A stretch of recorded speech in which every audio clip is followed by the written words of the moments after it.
Chapter 1952. Decline. Lu Ji was momentarily stunned, feeling a wave of unease wash over her as she persisted in clinging to Xiao Yunduan. Lord Euro, however, Xiao Yunduan swiftly evaded her, fixing her with a cold stare that seemed to erect an invisible barrier, freezing her in place, rendering her unable to move. Raising his hand with a feigned gentleness in his tone and expression, Xiao Yunduan delivered a chilling command. Miss Lu Ji, please depart. Lu Ji stood frozen, unable to utter a word. The onlookers were equally taken aback. Many of the more observant individuals noted Xiao Yunduan's clear lack of interest in Miss Lu Ji. He hadn't even attempted to take advantage of the situation.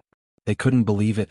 With Miss Lu Ji's undeniable allure, her figure, her charm, her alluring gaze, her melodic voice, surely she must be a beauty worthy of Lord Xiao's attention, given old Master Zhuang's boldness in offering her. If even Lord Xiao wasn't enticed by such a woman, then who else could possibly win his favor? Despite this, many remained hopeful, anticipating that old Master Zhuang's bold move might inspire others to vie for Lord Xiao's favor in the future, each seeking their own share of the spoils. For any man with means and status, the prospect of possessing numerous beauties was an enticing one. However, if Lord Xiao rejected such a supreme-grade woman, where could one possibly find a better match? Xiao Yunduan's decisive action shattered the illusions of many present. While those less perceptive individuals who remained enchanted by Miss Lu Ji's allure initially expressed their delight upon hearing Xiao Yunduan's words, applauding and cheering for his decision, others praised his integrity and magnanimity. Xiao Yunduan's smile served as a tacit confirmation of their sentiments. Without hesitation, Qing Yin promptly escorted Miss Lu Ji away from Xiao Yunduan's vicinity. Though reluctant to relinquish the wine glass in her hand, Miss Lu Ji maintained a facade of compliance, suggesting, "How could I defy Lord Xiao's wishes? Perhaps you could enjoy this glass of wine first. Afterwards, he'll treat you and the esteemed gentleman to another round of song and dance." The crowd erupted into cheers at her offer. Yet, before Miss Lu Ji could attempt to sidle up to Xiao Yunduan once more, Qing Yin swiftly intercepted, relieving her of the white jade wine glass with a genial smile. "Miss Lu Ji, please. The esteemed gentlemen are eagerly anticipating your performance." Embarrassed by the sudden turn of events, Miss Lu Ji glanced up at Xiao Yunduan with pleading eyes, but his impassive expression provided no solace. It was clear that Xiao Yunduan endorsed Qing Yan's directive. Observing Xiao Yunduan's apparent disinterest, Miss Lu Ji reluctantly swallowed her frustration. Deciphering the situation with practiced acumen, she opted to take a step back, offering Xiao Yunduan a placid smile before resuming her performance for the audience. Xiao Yunduan's aloof demeanor only served to stoke Miss Lu Ji's competitive spirit. Having heard that Lord Xiao had only one wife, who happened to hold the esteemed position of Primus, Miss Lu Ji's curiosity about him had been piqued. Now, witnessing Lord Xiao's undeniable charm firsthand, her interest intensified. She hadn't anticipated Lord Xiao's remarkable presence, nor had she anticipated the lascivious and repugnant behavior of the crass old masters. Yet, despite this, her resolve to captivate him remained unwavering. Chapter 1953. Conceited, she exuded confidence in her beauty, intellect, and talents, proficient in music, chess, calligraphy, painting, and the art of song and dance alike. Such multifaceted abilities were a testament to her capabilities. She couldn't fathom the idea of being overlooked, particularly by someone of Lord Xiao's stature. The notion of capturing Lord Xiao's attention was exhilarating. She had a gut feeling that if she could sway him, he would become her protector, offering her the stability she yearned for in life. Miss Lu Ji remained undeterred by Xiao Yunduan's initial indifference. On the contrary, she intensified her efforts, pouring herself into her performances, occasionally casting affectionate glances towards Xiao Yunduan. Her displays garnered admiration from the inebriated old masters, eliciting boisterous applause and laughter. Meanwhile, Xiao Yunduan maintained his composed demeanor, silently enduring the spectacle. Such composure was necessary for a local official. As the performance concluded, before Miss Lu Ji or old Master Zhuang could speak, Qing Yan interjected, "Miss Lu Ji, your performance was exceptional. Lord Xiao wishes to reward you with 100 taels of silver. Please come forward to receive your well-deserved reward." Receiving 100 taels of silver was no trifling matter, yet Miss Lu Ji found herself grappling with the gravity of the situation. Wasn't this precisely what she had desired? "Thank you graciously for your generosity, Lord. Your esteemed regard overwhelms me. May I be permitted to remain and attend to your wine?" Lu Ji's voice was soft and reverent as she inclined her form towards Xiao Yunduan. Her slender frame exuded an air of graceful desperation, amplifying her plea. Her eyes, brimming with timid adoration, coupled with her tender tone, bespoke volumes of admiration. Such a display of charm would render any man vulnerable to her allure, imbuing him with a sense of pride and assurance. As the crowd erupted in cheers, laughter, and applause, Lu Ji's bashfulness swelled into fervent passion, propelling her toward Xiao Yunduan with a determined stride. "No need," Xiao Yunduan interjected calmly. "I am not accustomed to close company. Miss Lu Ji, if you're not fatigued, why not grace us with another song and dance? I believe everyone here enjoys your performance." Lu Ji's equilibrium wavered, nearly causing her to stumble. This was unexpected. After expending herself in 2 rigorous performances, she found herself slightly breathless and drenched in perspiration. How could she muster the strength for an encore? To falter now and risk humiliation before Himeyuro, how could she endure it? Old Master Zhuang appeared poised to interject, but a meaningful glance from First Old Master Mei prompted him to reconsider. Clearing his throat, Old Master Zhuang attempted to diffuse the tension. "Given Lord Xiao's preferences, Miss Lu Ji, perhaps it's best to graciously withdraw. There will be ample opportunities for performances in the future, ha." Xiao Yunduan offered no rebuttal, seemingly disinclined to engage in debate. This wasn't the appropriate time for such discourse. As for whether Old Master Zhuang's remarks held any hidden implications, Xiao Yunduan remained indifferent. There was no need to read too deeply into it, as nobody held sway over him with mere words. Observing Xiao Yunduan's lack of objection, Lu Ji's enthusiasm surged. She offered another shy smile and a respectful bow before Xiao Yunduan, her gaze lingering momentarily before she gracefully took her leave. Perhaps Xiao Yunduan was simply uncomfortable with public displays of affection? Lu Ji had encountered such individuals before, so this behavior didn't strike her as unusual. With this thought in mind, Lu Ji's confidence swelled even further. Following Lu Ji's departure, the festivities continued with additional performances of song and dance. While these displays were commendable, showcasing a bevy of talented beauties, none quite matched the captivating allure of Lu Ji. Chapter 1954. Berating. With this incident unfolding, the atmosphere among the attendees grew noticeably strained. Approximately an hour later, Xiao Yunduan announced his intention to depart, prompting the guests to take their leave in succession. The Mei family and the Hua family bid farewell to Xiao Yunduan and politely declined any further invitations. It was widely speculated that the Mei and Hua families harbored plans to surprise Lord Xiao in private. Despite any envy or curiosity stirred among the other guests, none dared to vie with these esteemed families. Upon entering his carriage, Xiao Yunduan found an unfamiliar pair of master and servant awaiting him. The maid in particular possessed striking features, a sharp, oval face and delicate contours illuminated by the dim night. Her fair complexion accentuated her beauty, but it was her captivating eyes that truly commanded attention, mesmerizing, alluring, and flirtatious. For a moment, Xiao Yunduan found himself momentarily taken aback, as if encountering this woman for the first time. The woman suppressed a coy laugh behind her hand before speaking timidly. "My lord, I am Lu Ji. I hold you in great admiration and am willing to accompany and serve you. I offer myself as a humble servant and maid, with no regrets for the rest of my days. Please grant me this wish." Xiao Yunduan's expression darkened. Suddenly, it became clear why she seemed so familiar. "Get off here. Lord. Don't make me say it a second time. Not everyone can board my carriage if they want to. Who asked you to come up? How dare you? Lord, you're wise. I definitely didn't mean to offend you. I just you have already offended me," Xiao Yunduan said coldly. "You came up without my permission, that is an offense. Buta, if you refuse to disembark, shall I have someone assist you?" Xiao Yunduan's stern words jolted Lu Ji, leaving her no room for further argument. She timidly grasped the maid's hand and hastily exited the carriage. As Lu Ji vacated her seat, Xiao Yunduan cast a disapproving glance in her direction, his brow furrowing in displeasure. With a decisive pivot, he descended from the carriage and ordered Qin Yan to fetch a horse.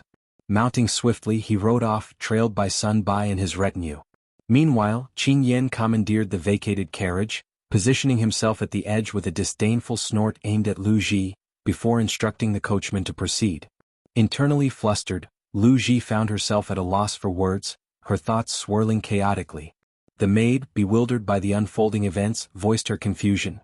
"Miss, how could Lord Xiao treat you like this? You've done nothing but kindness." "Enough." Lu Ji interjected, her embarrassment threatening to overwhelm her. She turned away, seeking solace in the presence of Old Master Zhuang. Old Master Zhuang, too, appeared taken aback and apprehensive. Could this incident incur Lord Xiao's ire?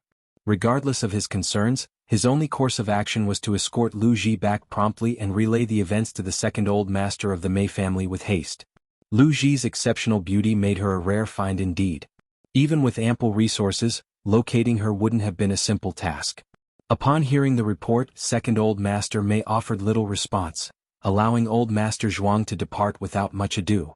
However, once alone, his countenance soured considerably. The discovery of this coveted beauty proved to be a disappointment to Euro. She seemed utterly ineffectual. Later that evening, the three brothers convened in the study, their minds burdened with worry. Third Old Master Mei was the first to voice his frustration. What is Lord Xiao's objective? If he shuns female company, does he not desire a spouse and heirs? Why shun the company of a suitable mate? What harm could it possibly bring? I find it utterly confounding. Chapter 1955. Fate's second Old Master Mei let out a heavy sigh. Nothing is guaranteed. I had hoped that Lu Ji could sway him, or at least earn us a favorable mention. It would have saved us a lot of trouble. Euro, sigh. The two brothers commiserated with each other, their minds burdened with concerns and uncertainties. It's just unfortunate that the gift didn't appeal to him. What more can be done? Lamented one.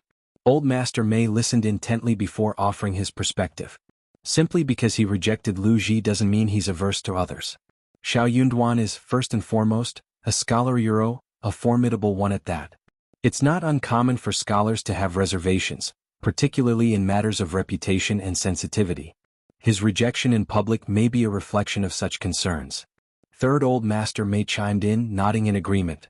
Indeed, scholars often conceal unsavory habits behind a facade of piety. It appears that Xiao Yunduan values his reputation greatly. Perhaps presenting him with a more discreet option would yield better results? Despite his doubts, Third Old Master Mei remained convinced of Lu Ji's irresistible allure.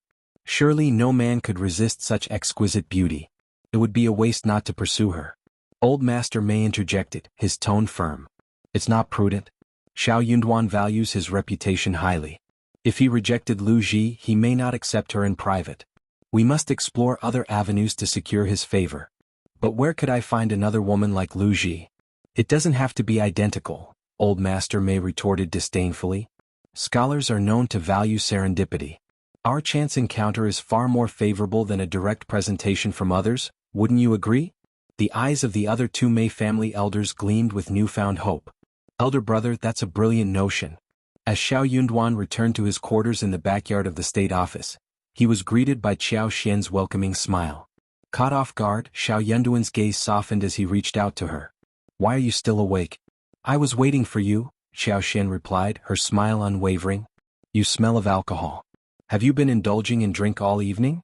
Xiao Yunduan hesitated for a moment, feeling a pang of guilt at her inquiry. He was wary of the implications of the cosmetics scent on his clothing, fearing his wife's suspicions.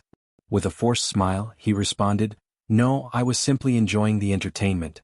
I'm going to freshen up now. My wife is expecting me in our chamber. Euro, though innocent in his actions, he recognized the potential for misunderstandings. It was better to swiftly dispel any doubts to maintain domestic harmony. Qiao Xian nodded understandingly. Go ahead. Xiao Yunduan planted a kiss on her cheek before grinning. Wait for me. With that, he shuffled off. Qiao Xian wrinkled her nose and let out a small scoff. She had a keen sense of smell, easily detecting the lingering scent of cosmetics on her husband's clothes. Though somewhat awkward, she dismissed any lingering doubts. It was customary for such gatherings to feature dancers and courtesans, their presence accompanied by a cloud of perfume filling the air. However, Qiao Xian couldn't help but feel a twinge of disappointment. With her husband increasingly attending such events, her own happiness seemed destined to diminish. After a refreshing shower, Xiao Yunduan returned to their bedroom, feeling invigorated. Qiao Xian was lounging against the bed's headboard in her apricot-colored pajamas, her loose black hair cascading over her shoulders. The soft fabric draped loosely around her form, and in the gentle glow of the room, she exuded an air of delicate allure and languid charm. Chapter 1956. Is there a beauty? As the faint sound of footsteps approached, Xiao Xian glanced up and exchanged a smile with her husband.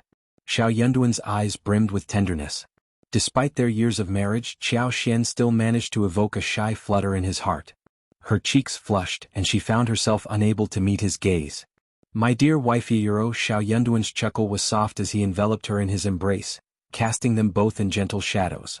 The scent of fresh water mingled with the familiar aroma of his presence, suffusing the air with a pleasant warmth. Xiao Xian's cheeks grew hot as she kissed him tenderly, her breath quickening with each passing moment. The familiar rush of desire left her feeling lightheaded. The room was steeped in an enchanting ambience, the air thick with anticipation. Eventually, as the tension ebbed away like dissipating clouds after a storm, they remained ensconced in each other's arms, reluctant to disrupt the tranquil atmosphere. After tidying up the room, Xiao Yunduan drew her close once more, his smile tinged with contentment as he whispered sweet nothings into her ear. Xiao Xian indulged in playful banter, running her fingers through his hair. With a mischievous half-smile, she teased, "Did you happen to encounter any captivating beauties at the banquet today?" The ambience was just right, the perfect moment for indulgence and affection. It was only fitting that he inquire. However, there was no way she could retire for the night with him. Otherwise, slumber might prove elusive. Xiao Yunduan gently tapped her nose, a knowing smile gracing his lips. He anticipated her question. "In truth," he began, "there were a few performers singing and dancing, their cacophony causing quite the headache. Whether they were exceptional or not mattered little to me. Their presence holds no significance." Xiao Xian chuckled, feeling reassured by his response. For women, a man's attitude mattered most, words reinforced by actions. "Indeed," she concurred, "those unruly individuals harbor ill intentions. My dear husband, steer clear of their company. Should anyone persist in associating with them despite the warnings, I'll not hesitate to assert my claim as a jealous wife." Xiao Yunduan gently kissed her, his voice tender. "Never. I couldn't bear it." They already had a son with plans for more children in the future. If his wife were to be labeled as a jealous woman, their children could simply brush it off, joking that she was their daughter-in-law, and it wouldn't affect their son-in-law. Xiao Yunduan was thinking ahead, considering the long-term implications. If Xiao Xian had known his thoughts, she would have been torn between laughter and exasperation. But she didn't press further, content with his response. Never one to dwell on such matters, Xiao Xian shifted the conversation to their plans for admiring the Lantern Festival lights on the upcoming 15th day of the lunar month, before drifting off to sleep. It would be the first New Year celebration since the resolution of the bandit problem. Naturally, the Lantern Festival on the 15th day of the first lunar month promised to be lively. The local government had issued calls for merchants to prepare countless lanterns, ensuring a grand celebration. As the final festivity of the spring festival season, the Lantern Festival marked the beginning of warmer weather and the implementation of new plans for farmers and merchants alike. The bustling festivities of the Lantern Festival were a fitting conclusion to the joyous season of celebration. As the Lantern Festival approached, a multitude of lanterns adorned the backyard of the state government office. With dusk settling in, the lanterns were gradually illuminated one by one. Anan, curious and intrigued, reached out tentatively to touch them. Meanwhile, Xiao Xian had instructed the kitchen to prepare a generous assortment of glutinous rice balls, featuring fillings such as sesame sweet osmanthus, red bean paste, peanut, hawthorn, pork, fish and chiquina, enough to satisfy the entire east yard. Additionally, she arranged for a plentiful supply to be distributed to the guards on duty at the office. Chapter 1957. Lantern Festival. They also arranged for a special break for the guards. Those with no pressing duties were permitted to take time off and enjoy some leisure activities. Grateful for the gesture, the guards happily expressed their thanks. After indulging in the glutinous rice balls, they gathered their friends and ventured out in groups to join the festivities. Xiao Xian and Xiao Yunduan decided to explore the Lantern Festival together. However, Anan, still too young and with the crowds at the festival, was left behind. Despite missing out on the Lantern Festival, Anan was entertained by the numerous lights in the yard. Unbeknownst to him, Xiao Xian slipped out of the door. The Lantern Festival grounds had been meticulously planned by the Yamen, featuring 2 long streets and a spacious square interconnected. Tonight, access to the area was restricted, with no carriages or horses allowed entry, and bailiffs stationed at the entrances. Stepping off the wagon, Xiao Xian and Xiao Yunduan found themselves engulfed by a bustling throng of revelers. So many lights, such a lively atmosphere. Next year when Anan is a bit older, we'll bring him along too. Xiao Xian remarked with a smile, envisioning future outings with her child. Xiao Yunduan assisted Xiao Xian in fastening her cloak, adorned with rose-red embroidery and rabbit fur trim, before intertwining his fingers with hers and guiding her forward. Anan is still young, he'll be fine on his own. This year's Lantern Festival held a dual significance, commemorating the triumph over the bandits and celebrating the appointment of the new Lord Prefect. Merchants and prominent families spared no expense in adorning the streets with a dazzling array of decorations. The streets were aglow with myriad lanterns, each more splendid than the last. Xiao Yunduan admired them as they strolled, marveling not only at their exquisite designs and illustrations but also at the diverse materials used: euro, silk, gauze, craft paper, snow wave paper, mulberry paper, wood, bamboo, feathers, glass, jade, and more. Each lantern boasted intricate craftsmanship, adorned with silk, jade, beads, and threads, captivating the eyes of passers-by. In the spacious plaza, enormous lanterns resembling miniature houses adorned the surroundings, their brilliance imbued with symbols of auspiciousness: pine cranes, springtime scenes, carps leaping over the dragon gate, change ascending to the moon, flourishing lotus flowers, and bamboos signifying safety. Crowds gathered around these magnificent displays, pausing to admire, jest, and point in awe.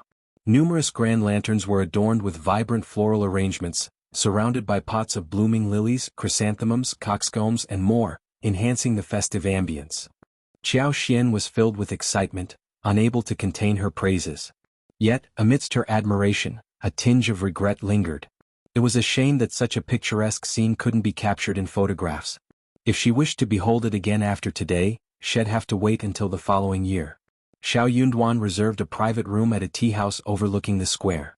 As they made their way toward it, intending to savor the scenery from the comfort of the tea house, they unexpectedly encountered Mrs. Jia and two other acquaintances, also immersed in lantern admiration. Mrs. Jia and her companions approached them with greetings, prompting Qiao Xian to extend her hospitality. One of the ladies, Mrs. Lin, suggested they join her in the private room. Madame Jia and Mrs. Long chimed in, smiling warmly. Reluctant to appear inhospitable and mindful of preserving social decorum, Qiao Xian acquiesced with a smile, urging Xiao Yunduan to return home with her. The three ladies were delighted by Qiao Xian's decision, bidding farewell to Xiao Yunduan politely before accompanying Qiao Xian to the tea house. Chapter 1958. Accident. Xiao Yunduan sighed helplessly, resigning himself to the situation. It was disappointing that he had taken his wife out to enjoy the lanterns, only for her to be whisked away by Mrs. Jia. Thankfully, they had spent most of the evening shopping. Otherwise, his disappointment would have been even greater. With Qiao Xian now occupied, Xiao Yunduan found himself reluctant to venture to the tea house alone. Feeling somewhat foolish sitting by himself amidst the bustling crowd, he decided to head back the way they came. Considering the scale of the Lantern Festival, the government had undoubtedly made extensive preparations. Bailiffs were stationed strategically, and city gate patrols remained vigilant. Qiao Xian was accompanied by Li Xia, Li Qiu, Mian Mian, and Ai Yi, while Xiao Yunduan had Sun Bai and his men ensuring his safety. However, Xiao Yunduan hadn't anticipated causing trouble while out shopping. As he navigated the bustling market, a sudden shove sent him off balance, causing him to collide with a woman. She let out a cry of surprise as the delicate glass lantern she held slipped from her grasp and shattered upon impact. Feeling somewhat embarrassed, Xiao Yunduan glanced around, grateful that his current disguise had kept his identity hidden. It wouldn't have looked good for the dignified lord of the prefect state to be seen causing such a mishap. Xiao Yunduan instructed Sun Bai, who was nearby, to handle the situation and compensate the girl for the broken lantern before leaving promptly.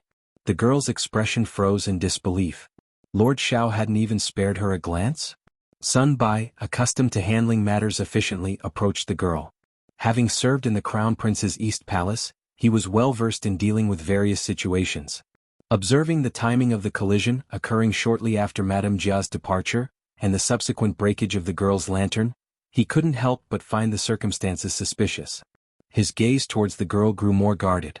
"Miss, how much is this glass lamp worth? I will compensate you accordingly." The girl forced a smile, insisting, "You can't blame that young gentleman just now. It was my own carelessness. I cannot accept compensation from you. Miss, you're being too modest. Our master wouldn't want to owe anyone.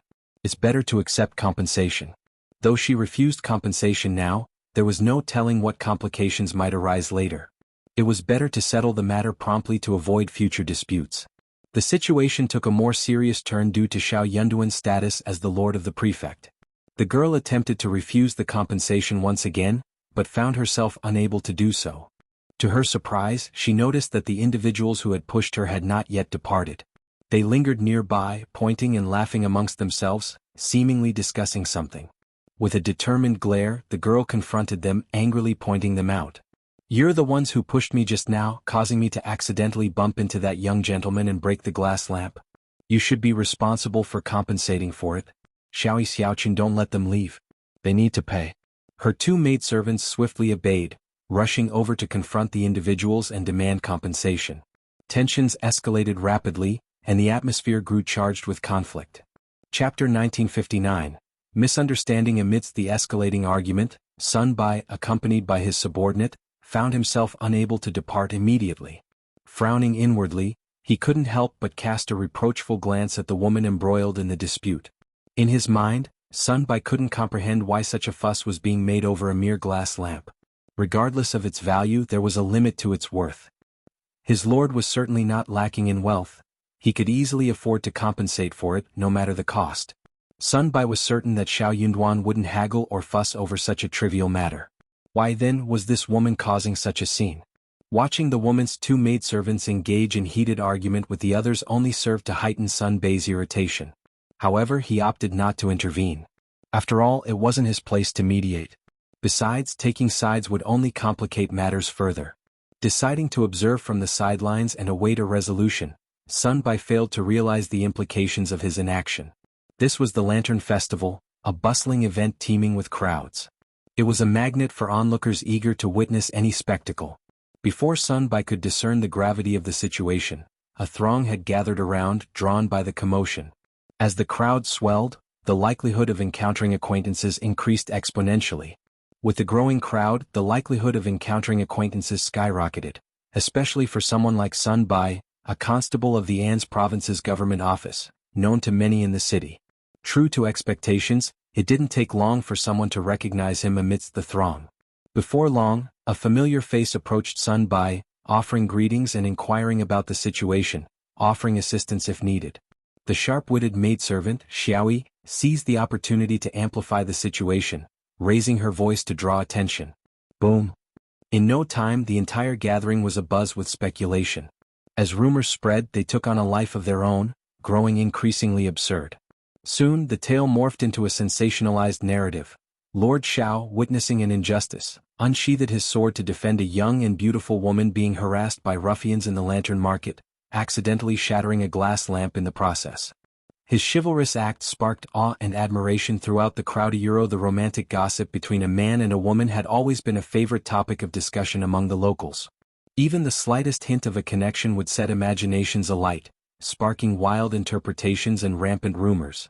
The intrigue was heightened by the fact that one party was a young and beautiful heiress from an obscure family, while the other was a rising star, the Lord Prefect.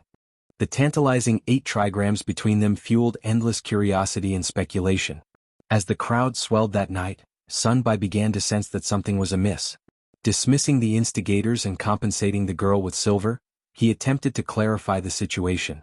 However, some people were more inclined to believe their own fantasies than the truth. There were even those who cynically believed that Sun Bai's explanations were merely attempts to cover up the real story. As for Sun Bai's true intentions? Well, that was a secret he couldn't divulge. Her speculation wasn't unfounded. It had a basis. After all, why would Constable Sun escort that girl home that night if there wasn't something between her and Lord Xiao? It seemed like the most logical conclusion. Upon hearing this later on, Sun Bai couldn't help but feel dejected. The girl had pleaded with him pitifully to accompany her home, citing fear of further harassment from the instigators. Faced with a vulnerable trio of women in the dead of night, Sun Bai found it impossible to refuse. Chapter 1960. Unexpected. If anything were to happen to that girl, it could potentially implicate Lord Xiao, making the situation difficult to explain. From Sun Bai's perspective, he had simply escorted her home, ensuring her safety with the presence of his subordinates and 2 acquaintances. He had believed it would be a straightforward task, but he hadn't anticipated the ensuing rumors. In reality, the moment the girl accidentally shattered the glass lamp on Xiaoyunduan, events spiraled out of his control. Both Xiaoyunduan and Sun Bai remained unaware of the rumors circulating about them. For Xiaoyunduan, it was a minor incident that he swiftly left behind, delegating to Sun Bai without further concern. As for Sun Bai, he too saw the night's events as uneventful and quickly moved on. With the demands of post-spring festival responsibilities looming, neither of them gave much thought to the incident thereafter. Thus, he found himself at a disadvantage. This was the unfolding narrative. Meanwhile, Xiao Xian and Mrs. Jia didn't linger long at the festival, as women typically didn't stay out late. By the time Xiao Xian returned home, Xiao Yunduan had already retired for the night, and Anan was sound asleep. The couple settled into their room, and the night passed without incident. With the conclusion of the spring festival, Xiao Yunduan was consumed with tasks like rice planting and road repairs, leaving little room for leisure. Given that the rice seeds had been provided by the government the previous year, Xiao Yunduan intended to continue his partnership with Yuezhing Xiao for this year's crop. However, no one could guarantee the same yield as last year. It was widely regarded as a stroke of luck, an anomaly in the Lord Prefect's favor. Xiao Xian recognized the importance of managing expectations moving forward. If the same level of prosperity from the previous year was expected again this year and beyond, disappointment and resentment among the people would inevitably arise. With this in mind, Xiao Xian decided against intervening in the rice production this year, including her own 60,000 mu of paddy fields. Upon returning from their hunting trip in Meili town, Xiao Yunduan and Xiao Xian had already conferred with Jia Heming and others regarding the road repairs, and the project was now officially underway. The infrastructure of An's province had languished for numerous years, leaving the roads to various towns in dire need of repair. In the 3 towns near the capital city, the road conditions were relatively better. However, as one moved further away from the capital, the road conditions deteriorated significantly. The 2 towns furthest away faced substantial challenges in transporting rice seeds and collecting taxes on public grain every year. The state of those roads was a constant headache for authorities. Xiao Yunduan agreed with his wife's perspective. He realized that if they aimed to prosper, they needed to prioritize road construction. Inadequate transportation infrastructure would hamper the exchange of goods, hindering commoners from bringing out specialty products for sale. Their own families' experiences underscored this point. To achieve prosperity, they needed to engage in commerce. Engaging in commerce didn't necessarily mean everyone becoming a merchant. Their family could sell various products like tea leaves, silver fungus, medicinal herbs, mushrooms, and fruits for profit. However, the lack of a reliable road network made buying and selling incredibly inconvenient. Following the 15th, Xiao Yunduan dispatched a reliable scribe to enlist locals familiar with the terrain to survey and record the land, laying the groundwork for road construction. Chapter 1961. Busy. Most of the road repairs involved filling in the original foundation and widening some sections. The overall layout remained largely unchanged, provided one was willing to endure hardship and adhere to provincial regulations. Manpower for road repairs was readily available through conscription, with nearby commoners providing the necessary labor force. The government historically employed this method whenever manpower was needed. However, the real challenge lay in financing the road repairs. Procuring materials such as stone, wood, sand, and essential medical supplies, particularly trauma medication, required significant funds. Additionally, providing daily meals for laborers was essential, as Xiao Yunduan insisted on ensuring they worked on full stomachs. Laborers engaged in physical work typically consumed large quantities of food, often requiring 5 or 6 fist-sized steamed buns each or even more to feel satisfied. Meeting these financial demands posed a considerable obstacle. While the state office's finances had improved somewhat, they were not yet affluent enough to freely allocate funds for such projects. Furthermore, the road repairs presented an opportunity to solicit donations from wealthy families and businessmen who stood to benefit the most from the improved infrastructure. Xiao Yunduan had been actively engaged in negotiations for contributions in addition to his regular duties. Meanwhile, Xiao Xian was equally occupied with her own responsibilities. She had plans to cultivate a variety of herbs, star anise, peppers, and fruit trees in large quantities this year. Ensuring the success of these endeavors required careful planning and execution, leaving her with a full schedule each day. Despite their busy lives, the couple still found moments to express their affection for each other and spend quality time with Anan. Unbeknownst to them, rumors were circulating widely among the elite families, but they had yet to reach the general public. As days passed swiftly, 5 days had already slipped by unnoticed. 5 days was enough to confirm the rumors in the public's heart.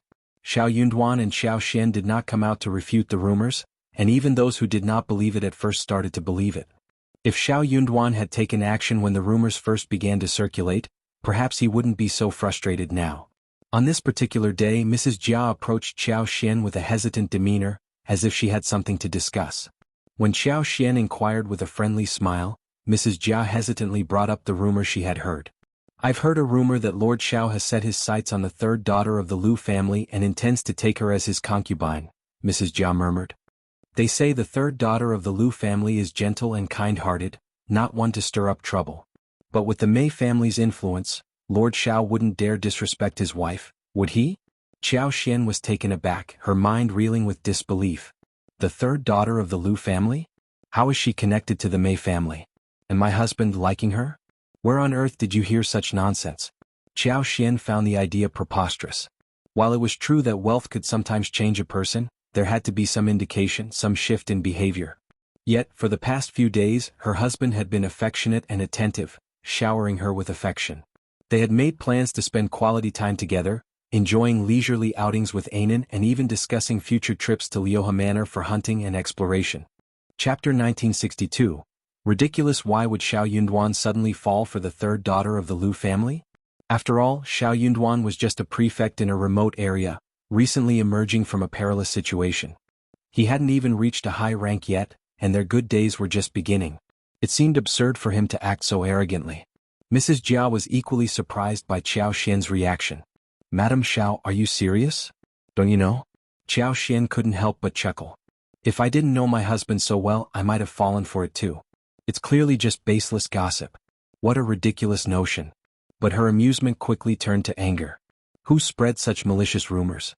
If I find out, they'll regret it. She couldn't fathom the malicious intent behind spreading such falsehoods. Budayuro, Mrs. Jia faltered, looking perplexed. "This news has been circulating for days.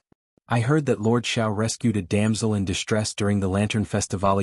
Sensing that something was amiss, Xianxia pressed Mrs. Jia for more information. True to her character, Mrs. Jia divulged all she knew, unwilling to hide anything from Xianxia. The rumors sounded plausible and confident, and with so many witnesses, it was easy to believe. Lord Xiao had even requested Constable Sun to escort Miss Lu home. The fact that Lord Xiao didn't refute the rumors only fueled their spread. Mrs. Jia couldn't help but sympathize with Xianxia when she saw the distress in her eyes. Dealing with such widespread rumors would undoubtedly be challenging. She feared that Madame Xiao might eventually have to acquiesce to Lord Xiao taking Miss Lu as a concubine. If not, regardless of the justification Lord Xiao provided for rejecting her, he would be seen as a heartless villain. Fortunately, third Miss Lu was the daughter of a concubine, and even the niece of the Mei family's first madame couldn't exert much influence. Xianxia quickly grasped the situation. Her husband had been framed.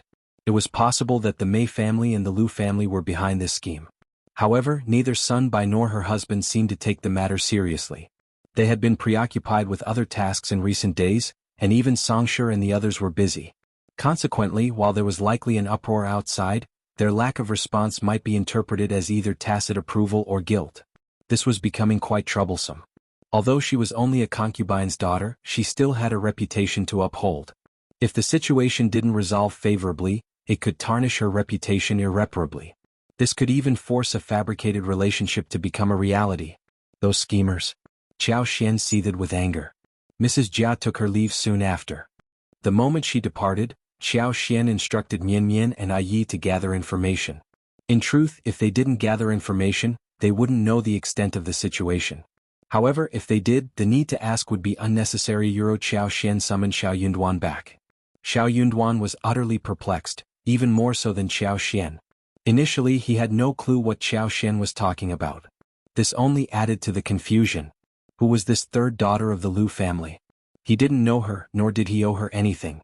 Regarding the incident at the Lantern Festival, it was true that someone had accidentally bumped into him. As the prefect of the state, he had to compensate regardless of whether he was at fault. Little did he expect it would escalate into such a mess. Xiao Yunduan grew frustrated. What is the Mei family plotting? Xianxia couldn't help but feel a twinge of jealousy.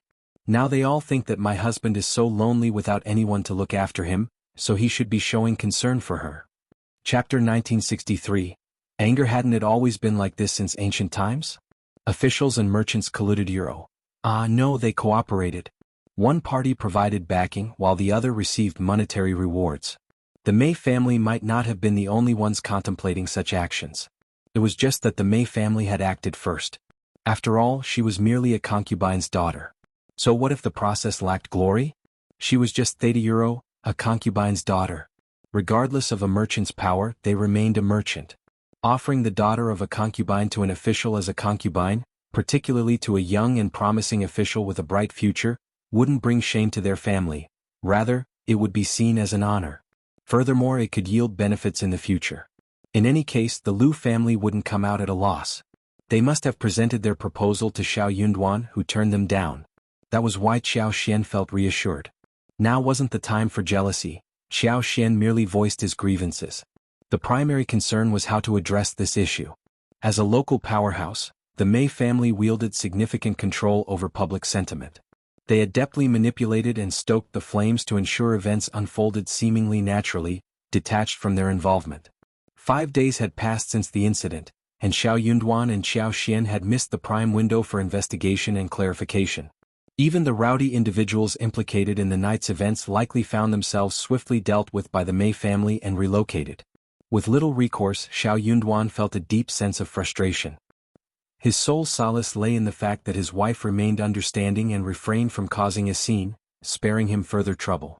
Expressing his discontent with both the Mei and Lu families, Xiao Yunduan sought to reassure Xiao. He vowed to resolve the issue and adamantly declared his refusal to marry the third daughter of the Lu family. Come what may in the court of public opinion, he was determined to dispel these rumors. Even if faced with criticism for not initially addressing the rumors, Xiao Yunduan felt compelled to set the record straight. Upon learning of the situation that day, he resolved not to let the rumors persist unchecked. Without delay, that very afternoon, Xiao Yunduan refuted the rumors and provided a full account of the events from that fateful night. Simultaneously, he steered and managed public opinion. As the prefect lord, honesty was his cornerstone. There was no need for deceit. If he truly harbored affection for Miss Lu, who happened to be a concubine's daughter, he believed that his sincerity alone would suffice to persuade the Lu family to consent to her joining him. There was no need for him to resort to rumors tantamount to coercion. Hence, this rumor was undoubtedly unfounded and certainly not of his making. His prior silence stemmed from his preoccupation with agricultural matters and road maintenance, leaving him oblivious to external affairs. Similarly, his wife, engrossed in farming, paid little heed to external happenings. The unfolding of events caught him off guard, and he acknowledged his fault in inadvertently implicating the innocent Miss Lu. He came forth to testify to Miss Lu's innocence and expressed his remorse, vowing to compensate the Lu family accordingly. Should the Lu family stipulate any condition, barring illegal or unethical demands, he pledged to fulfill them to the best of his ability. This assurance carried weight, for he held the esteemed position of Prefect Lord of An's prefecture city. Failure to uphold his word publicly would tarnish his reputation and jeopardize his future endeavors. Chapter 1964. Self-recommendation. Simultaneously, Xiao Yunduan gravely addressed the presence of an instigator working behind the scenes to sow discord between himself, the Lu family and the Mei family. Their aim was to disrupt the harmony and progress of An's prefecture. Such a person was utterly despicable.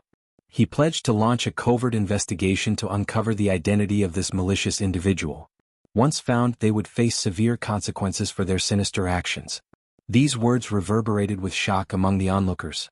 Many were intimidated into silence, refraining from reckless discussions. Even if the flames of discontent burned within, they dared only to confide in their families behind closed doors, avoiding any brazen remarks. The citizens of An's city were well aware of Lord Xiao's capabilities. His stern warning quelled any further impudence. Despite their influence, were they as formidable as the bandits from the 3 villages? To Xiao Yunduan's surprise, second Old Master Lu, the father of third Miss Lu, visited the prefect's office the following day. Reluctantly, Xiao Yunduan appeared, understanding the gravity of the situation, despite his inner discontent. Second Old Master Lu approached with genuine contrition. He bowed deeply to Xiao Yunduan, expressing profound apologies and acknowledging the fault of the Lu family in the unfolding events. He explained that the Lu family had been caught off guard by the rumors, utterly bewildered by the situation. Given the involvement of the prefect lord, they hesitated to make any hasty remarks, fearing inadvertent offense. To do so would be a grave transgression. Hence, they awaited the prefect lord's declaration, hoping to gauge his stance first. Little did they anticipate that the prefect lord, engrossed in his administrative duties, remained unaware of the situation until it had escalated to its current state. The Lu family's shame was palpable. Xiao Yunduan clenched his jaw. Devoid of the Mei family's support, Xiao Yunduan found it difficult to believe that the Lu family would feign ignorance and perform a charade before him. As one of An's province's two prominent family clans, the Mei family managed to deceive everyone except him, displaying audacity bordering on arrogance by not even fearing his ire. Xiao Yunduan had little patience for Second Old Master Lu's lengthy explanations. Cutting him off, he declared the matter resolved. As long as the Lu family remained reasonable, all would be well. His assurances stood firm. If the Lu family harbored any requests within his capacity to fulfill, he would not hesitate to oblige. To his surprise, Second Old Master Lu made an immediate plea. He implored Xiao Yunduan to take Lu Xianyun as his concubine. Lord Xiao, you've met the girl? She is suitable to serve both you and your wife. The Lu family's sincerity is genuine, and the girl herself is willing. I earnestly hope that Lord Xiao can grant my wish. Lord Xiao, I understand your demanding schedule, and it might be challenging for Madame Xiao to manage alone. Despite my daughter's delicate appearance, she has received a thorough education from her mother. If she accompanies you and Madame, she will undoubtedly adhere to the rules and never overstep her bounds. You can trust in her obedience, Lord. Furthermore, with your formidable capabilities, who would dare to flout the regulations under your watchful eye? Given the circumstances, my daughter is, after all, a woman. This situation is somewhat in addition, perhaps it is fate. It seems too coincidental otherwise, don't you think? Chapter 1965. Three Mei Brothers. Lord, I implore you to grant my request. Second Old Master Lu pleaded earnestly. He subtly hinted at Lu Xianyun's upbringing, emphasizing her education in etiquette, painting and calligraphy since childhood. Should she become part of the Lu family, they would spare no expense on her dowry. Xiao Yunduan found Second Old Master Lu's words repugnant. Maintaining his composure, he instructed someone to escort Second Old Master Lu out of the room. The atmosphere within the prefectural government office had changed. Such brazenness and shamelessness were no longer tolerated. Despite his indignation, Second Old Master Lu refrained from causing a scene, his demeanor darkening as he departed in disappointment. His resilience was noteworthy. Though he left Xiao Yunduan's presence crestfallen, he regained his composure and dignity upon reaching the court's entrance, appearing calm and refined once more. It was as if he was having a great conversation with Lord Xiao. Those who didn't know better would think that he was satisfied. Second Old Master Lu did not go home directly. The carriage circled the streets and found a secluded alley with few people. After making many turns, he quietly entered through the corner door at the back of the Mei residence. The three old masters of the Mei family were all at home. It seemed like they were still waiting for him. How's that? How is it? Second Old Master Lu smiled bitterly. What did you say? Under the interrogation of the three brothers of the Mei family, Second Old Master Lu recounted the process of meeting Xiao Yunduan in detail. The more the three brothers of the Mei family listened, the worse their expressions became. Second Old Master Lu, the serious second brother-in-law of the Mei family, had always been a little afraid. Moreover, the Mei family was much stronger than the Lu family. Seeing this scene, they could not help but feel anxious and puzzled. However, he did not dare to say anything, let alone ask. Lord Xiao doesn't like anything.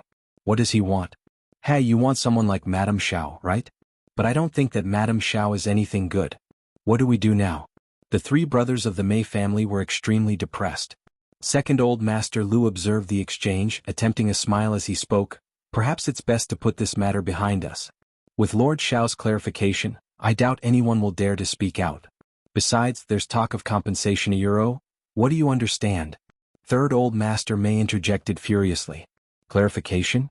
Who needed clarification when they were eager for the rumors to gain traction? And compensation? What good would it do? It wasn't that they doubted Xiao Yunduan's sincerity, but they knew it wasn't what they desired.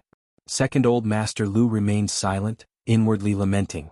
Even before the Fan family's demise, the Mei family stood at the forefront of the three prominent families in An's prefecture city.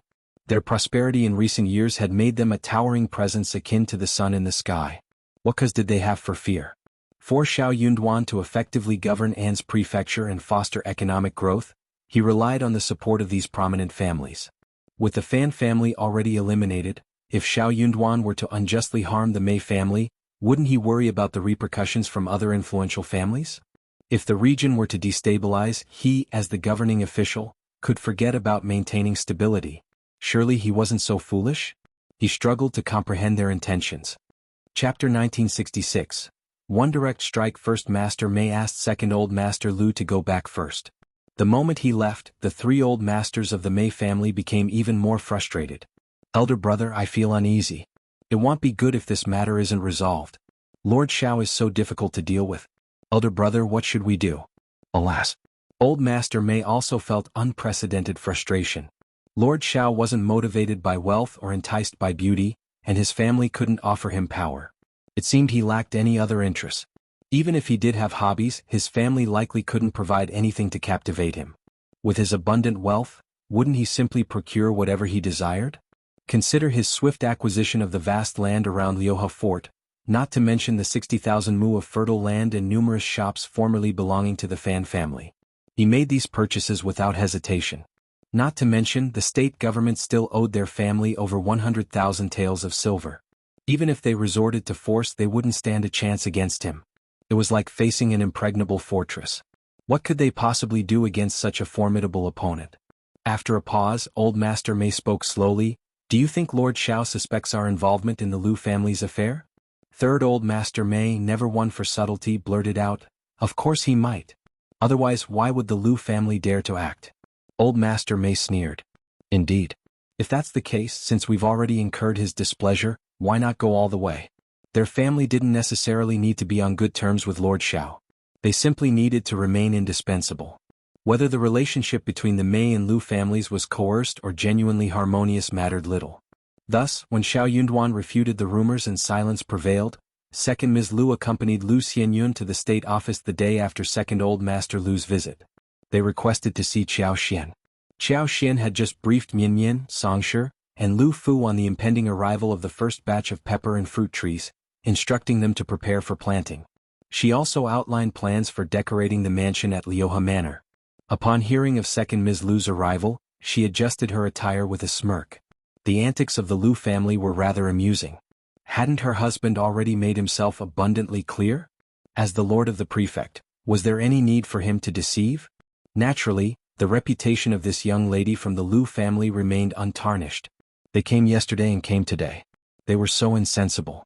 Did they really want to marry and not become enemies? Greetings, Madame Xiao. Greetings, Madame Xiao. Second Ms. Lu led Lu Xianyun and her attendants, who knelt upon arrival. Lu Xianyun introduced herself, prompting Qiao Xian to cast another glance at her. With a smile, Qiao Xian invited them to sit and ordered tea. Second Ms. Lu, what brings you here? As soon as Second Ms. Lu settled, she rose again, prompting Lu Xianyun to follow suit. Madame Xiao, I implore your mercy. I come to plead on behalf of someone. Pretending ignorance, Qiao Xian arched an eyebrow, feigning innocence. That's peculiar. I can't fathom why the Lu family would seek my clemency. Second Ms. Lu, are you jesting with me? I wouldn't dare jest with you, Madame Xiao. No matter your intelligence, dignity, and virtue, I wouldn't dare deceive you. It's all because of this girl. Chapter 1967. Leaving her behind, I understand that the blame has been directed towards the Lu family for this incident. We were sluggish in our response and nearly tarnished Lord Xiao's reputation. I extend my sincerest apologies to you and Lord Xiao. Qiao Xian didn't concern herself with whether this was a retreat or not. An apology was forthcoming and she accepted it. It's true that the Lu family's reaction to this matter was delayed. Our lord is occupied and genuinely unaware of these rumors. Likewise, I was unaware. Had I known, I would have promptly stepped in to address the falsehoods. Why didn't you dispatch someone to inform us sooner? Allowing these rumors to fester and tarnish your daughter's reputation is quite lamentable. Second Ms. Lu was taken aback. Yes, Madame Xiao, you're correct. Qiao Xian continued. So, your purpose in coming here is to apologize for this? That's unnecessary. Our lord has already quashed the rumors and he's not one to hold grudges. Once the misunderstanding is cleared, he won't hold you accountable. Second Ms. Lu remained speechless. Qiao Xian had conveyed her message. However, recalling her eldest sister-in-law's counsel, Qiao Xian realized there was more she needed to address, despite having said quite a bit already. However, Second Ms. Lu didn't dare to say any nice words or play any tricks. Madame Xiao didn't fall for it at all. Second Ms. Lu feigned ignorance of Qiao Xian's implication, gazing at her with sincerity. Lord Xiao and Madame Xiao, I appreciate your kindness, but not everyone in this world possesses such generosity. There are countless fools who revel in mocking and attacking my third daughter with their vile words. She suffers unjustly. Madame Xiao, today I come to plead, despite the discomfort it brings me, to beseech you to allow the three of us to remain. We have been educated in etiquette and manners since childhood through women's ring and women's training. We are well behaved and modest. We can assist you in shouldering your burdens. Rest assured, Madame Xiao, upon entering your household, she will dutifully obey your instructions and defer to your authority. She will seek your guidance in all matters and never act against your wishes. I implore you, Madame Xiao, to grant her a place to reside and silence those who gossip. I beg of you to show compassion. Lu Xianyun cast a pitiful glance at Xiao Xian before humbly lowering her head and kneeling silently, displaying her submission. Xiao Xian remained silent. Second Ms. Lu persisted, Madame Xiao, forgive me for overstepping my bounds. Lord Xiao is young, talented, and destined for greatness. He may one day ascend to high office. Currently, he lacks a companion, but in the future he will possess wealth and influence beyond your capacity to manage alone. Rather than risk him forming ties with individuals ignorant of his background and beyond your control, it's prudent to plan ahead. I cannot promise much, but I assure you that my third daughter will be faithful and obedient to you. You need only guide her, and the Lu family will not intervene. Chapter 1968. Personally send it back. If you doubt our sincerity, am willing to swear an oath, written and witnessed. I can even have our third miss swear to it. We're earnest in our request, Madame Xiao. Please grant it. Xiao Xian couldn't help but feel perplexed. Why was the Mei family so insistent? Did they possess such discerning taste? Were they so confident in her husband's future success that they felt compelled to issue an early warning? Well, address the future when it arrives. Am not one to concern myself with long-term planning. After all, circumstances can change unexpectedly, can't they? No plan, no matter how meticulous, can guarantee a smooth journey ahead. Am rather obstinate and inclined to disregard advice.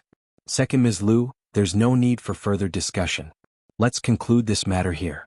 If there's nothing else, Second Ms. Lu, kindly escort Third Miss Lu back. Madame Xiaoyuro, Li Xiao Liqiu, see our guests off. Yes, Second Ms. Lu, this way please.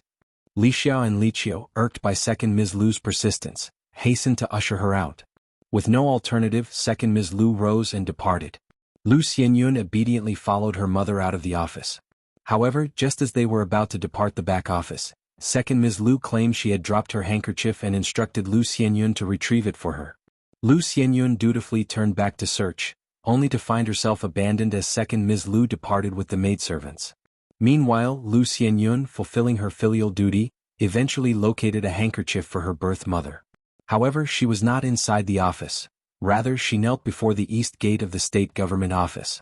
Passers-by couldn't help but crane their necks, murmuring in hushed tones and speculating about the situation. Xiao Xian swiftly caught wind of the situation, her expression darkening. Li Xiao and the others were taken aback. Has the Lu family lost their minds? How audacious! Madam, what shall we do now? We cannot allow Third Miss Lu to kneel there indefinitely. Indeed, it's improper for others to witness this. Those unaware may assume our household mistreats Harayuro. This person naturally could not stay there, nor could he be called in. Lu Xianyun was alone. If she was asked to enter the east courtyard now, it would be hard to explain. Li Xia and the others were right. The Lu family was extraordinarily bold. They were blatantly coercing them. Prepare the carriage. I'll take her back myself. Xiao Xian got up. When Xiao Xian came in person, the Lu family had no choice but to open the door. Second Ms. Lu, overwhelmed with guilt, concealed herself and avoided encountering Xiao Xian. Unperturbed, Xiao Xian escorted Lu Xianyun back to First Madame Lu, explaining with a smile, I engaged in a brief conversation with Third Miss Lu, which delayed her return. As I happened to be leaving, I took the opportunity to accompany her back. Now that she's safely home, I must bid you farewell as I have other matters to attend to. The Lu family hadn't anticipated Xiao Xian's swift return with Lu Xianyun. Did Lord Xiao remain unaware of the situation? Madame Xiao's apparent disdain for Miss Lu was unmistakable. She made her decision swiftly and decisively. What could First Madame Lu say? As the matriarch of the family, even amidst the gossip, Xiao Xian, the prefect's wife, asserted that she had detained Lu Xianyun briefly before sending her home. How could First Madame Lu challenge her authority? The family matriarch couldn't afford such a loss of face. While Second Ms. Lu remained absent, Lu Xianyan's biological mother, Concubine Yan, was present. Chapter 1969. Concubine Yan. Before First Madame Lu could respond, Concubine Yan interjected calmly, "Madame Xiao, what do you imply? Doesn't Lord Xiao favor our third daughter and wish for her to become his concubine? Have you consulted Lord Xiao about this matter? Is it appropriate for Madame Xiao to dismiss our daughter?" Concubine Yan's words were not rooted in genuine knowledge. Rather, second old Master Lu had instructed her to speak thus. Nonetheless, she felt a sense of satisfaction in carrying out his directive. Consider the context. Ordinarily, she wouldn't even merit a meeting with the prefect's wife. Yet, here she stood, facing her directly, subject to her reproach and questioning. How dignified and gratifying. Furthermore, Lu Xianyun was the only daughter. Without this opportunity, her prospects might involve a marriage to a lesser son of a concubine, or even a family far beneath the Lu's status. How could anyone compare to Lord Xiao? It was widely known that Miss Xiao was the sole wife of Lord Xiao, without any concubines. Marrying into such a household would elevate Lu Xianyan's status significantly, especially with support from both the Lu and Mei families. With time, bearing a son and daughter would further enhance her standing. This opportunity was akin to a ticket to greatness. Passing it up would mean foregoing such a lucrative opportunity. Most significantly, Lord Xiao had unequivocally shown favoritism toward Lu Xianyun. His defense of her that night, along with his instructions to escort her home, spoke volumes. Thus, when Concubine Yan boldly confronted Xiao Xian, she exuded an air of confidence. Xiao Xian's demeanor turned icy as she addressed First Madame Lu. "Enthusiero?" First Madame Lu observed the scene with a demeanor akin to watching a theatrical performance. She interjected with a smile, "This is Concubine Yan, the biological mother of our third daughter. She is inexperienced in such matters and her words may lack finesse. Madame Xiao, I hope you'll forgive her forthrightness." Xiao Xian scoffed, "Is there no one else left in the Lu family? Or does a concubine now hold authority? Do you believe I am so insignificant that even a concubine is permitted to prattle before me? If you recognize the ignorance and rudeness of concubines, why permit her to speak out of turn in my presence?" First Madame Lu was taken aback. Concubine Yan grew flustered. "Oh, Madame Xiao, you cantiero, how dare you?" Lixia's glare bore into Concubine Yan. "Have you no regard for my mistress' words? Does the Lu family hold my wife in such low esteem?" Startled, Concubine Yan faltered, turning to First Madame Lu for assistance. First Madame Lu intervened, restraining Concubine Yan, and offered a placating smile to Xiao Xian. "Madame Xiao, please accept our apologies. We hold you in the highest regard. Concubine Yan is not always rational and tends to become overly anxious.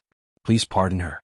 Xiao Xian regarded them with a faint smile, remarking, "If I were to take offense and not let her off lightly, it would reflect poorly on my character. Considering her insolence, I could have reprimanded her and castigated the Lu family for her impudence. Moreover, hasn't our Lord already refuted these rumors? What basis does she have for her claims? When has our Lord ever indicated a desire to take her as his concubine? Concubine Yan, did you hear such words directly from our Lord? Or did someone from your family relay this information?" Concubine Yan recoiled, remaining silent. "Speak up," Xiao Xian demanded sharply. "I've posed a question to you, what are you waiting for?" Chapter 1970. Berating Concubine Yan's heart raced with panic, her face draining of color as she turned to First Madame Lu for guidance. What should she say now?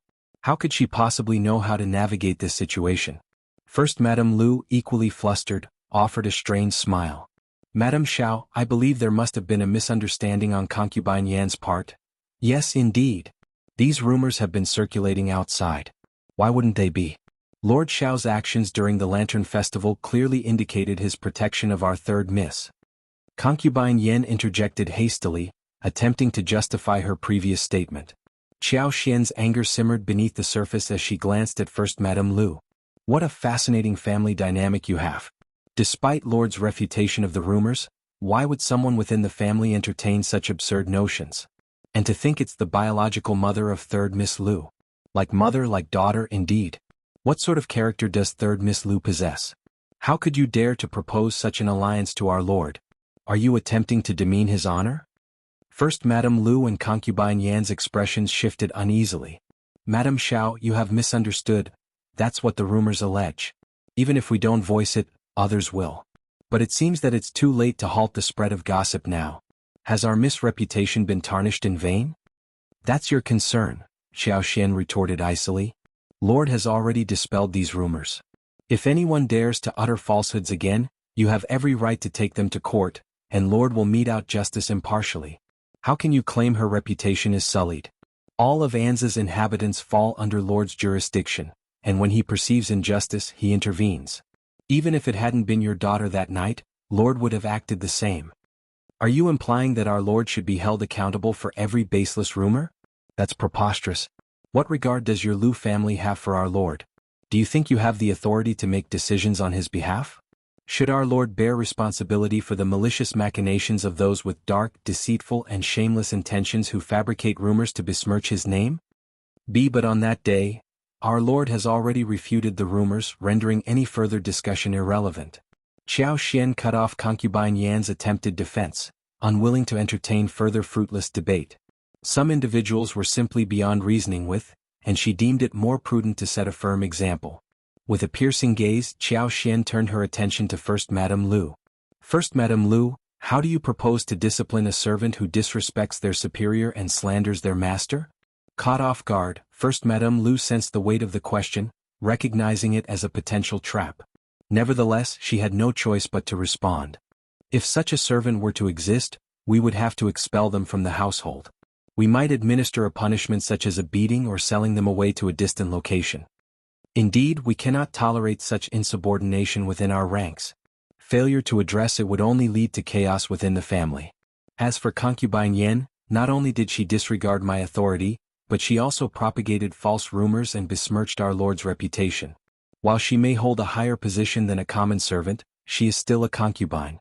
Shouldn't she face appropriate consequences for her actions? First Madame Lu's eyelids twitched nervously, sensing the gravity of the situation. Concubine Yan's panicked plea fell on deaf ears as Xiaoxian continued to address First Madame Lu directly. Are you, First Madame Lu, the esteemed mistress of the Lu family? Xiaoxian's tone carried a hint of sarcasm and disdain, causing First Madame Lu's heart to sink. The implications of her response weighed heavily on her, realizing the potential consequences if word of this confrontation were to spread. Chapter 1971. Punishment. Madame Xiao was so persistent that concubine Yan was going to suffer. First Madame Lu took a deep breath and said in a deep voice, Madame Xiao is right, concubine Yan should be punished. She should be slapped 20 times and grounded for a month. Xiaoxian did not say anything. Seeing that, First Madame Lu gritted her teeth and said, 30 slaps and 3 months ground. Xiaoxian said with a smile, you are a concubine after all, so that is fine. Please go ahead. He was going to watch concubine Yan get slapped. First Madame Lu was helpless. Ignoring concubine Yan's protests, she had no choice but to order the maids to slap her. With Xiaoxian staring at her, the maid did not dare to conserve her energy. She was just following orders, and second old master would not blame her for what happened afterwards. But if she saved her energy, Madame Xiao might say something and she would be the unlucky one. Concubine Yan was very capable and beautiful. Although she was over 30 years old, second old master Lu still liked her. She lived a luxurious life and her skin, especially the skin on her face, was white and tender. The force of the slaps was like striking tender tofu, yet despite the brutality, concubine Yan's once flawless complexion was now marred by red welts and tears. As her cries echoed through the room, her disheveled appearance and anguished wails drew the attention of countless servants who had been clandestinely observing the scene unfold. First Madame Lu, her skin crawling with discomfort, exchanged anxious glances with Xiaoxian, realizing the potential ramifications of her actions. With a sinking feeling in her gut, she gritted her teeth, knowing that her decision might incur the wrath of her husband, second old master Lu. Regret gnawed at her conscience. If she had foreseen this outcome, she would have prevented Lu Xianyun from leaving and kept her by her side. Despite concubine Yan's tearful pleas, the punishment continued unabated under the watchful eye of Madame Xiao. 30 resounding slaps left her cheeks red and swollen, her once immaculate appearance now disheveled and marred by tears and sweat. Xiaoxian regarded her with a mixture of pity and exasperation. You're just a concubine. Can't you live peacefully? Why invite trouble with your words? Spreading rumors only brings punishment upon yourself. She then turned her attention to the broader consequences of concubine Yan's actions. Consider your daughter. With a mother like you, her prospects as a concubine's daughter will only diminish. Who would want to marry into a family plagued by such scandal? Your irresponsibility condemns her to a life of misery. Concubine Yen stared up at Xianxia in shock, her realization dawning slowly. First Madame Lu, feeling the weight of Xianxia's words, ordered assistance for Concubine Yen, cursing her own misfortune at being provoked in such a manner. Xianxia's final words held a mix of reproach and recognition. Punishment for mistakes, reward for contributions. That's how a family should operate. You, First Madam, are indeed decisive and admirable. Upon hearing the compliment, First Madame Lu felt a surge of frustration that threatened to overwhelm her. She clenched her teeth to suppress it. Madame Xiao, your praise is too kind. Xianxia offered a serene smile. No, you truly deserve the title of First Madame Lu. First Madame Lu seethed inwardly. She had been outmaneuvered. It was best to remain silent. First Madame Lu, refrain from harboring any more ill intentions or spreading baseless rumors. Remember, trouble often arises from careless speech. First Madame Lu's heart skipped a beat as she exchanged a glance with Xianxia.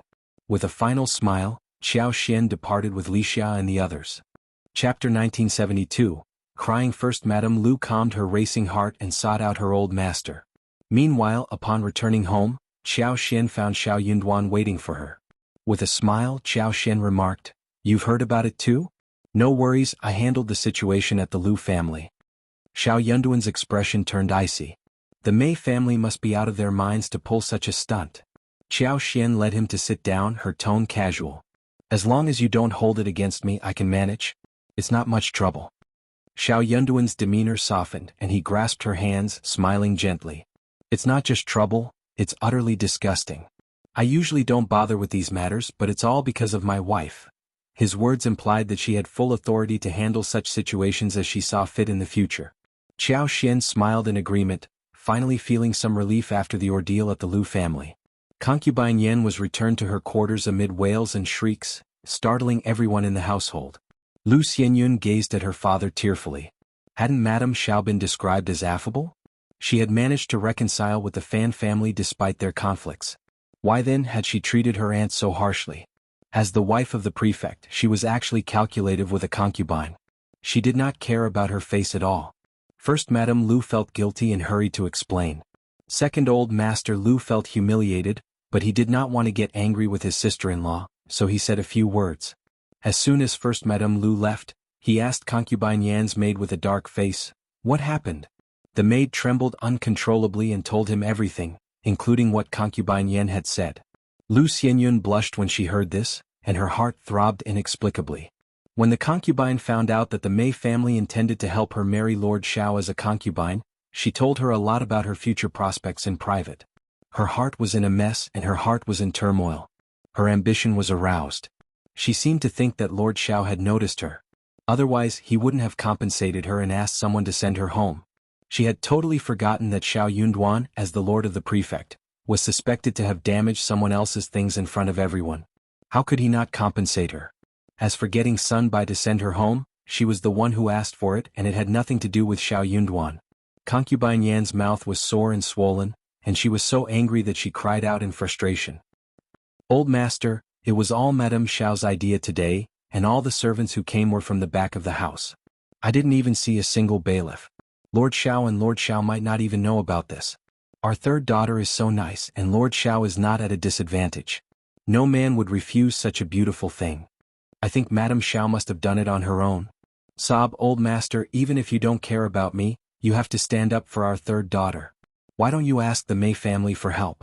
Our third daughter can't be harmed like this." Lu Xianyun also looked at her father eagerly, hoping for his support. Second Old Master Lu was also indignant. He stomped his feet and went to the Mei family again to seek assistance. First Mrs. Mei cut to the chase when she met with Xianxia directly. The Mei family did not have a girl of the right age, and the third daughter of the Lu family was a mature and polite woman. The Mei family had no evil intention, they simply wished to present her as a gift to Lord Xiao. Chapter 1973. Deal with this arrangement. The Mei family pledged their unwavering support to Lord Xiao. Regardless of his actions, they would stand by him. Essentially, it was a transaction. In this exchange, the Mei family sought a powerful ally. With their backing, Lord Xiao would undoubtedly gain advantages. It was a mutually beneficial arrangement.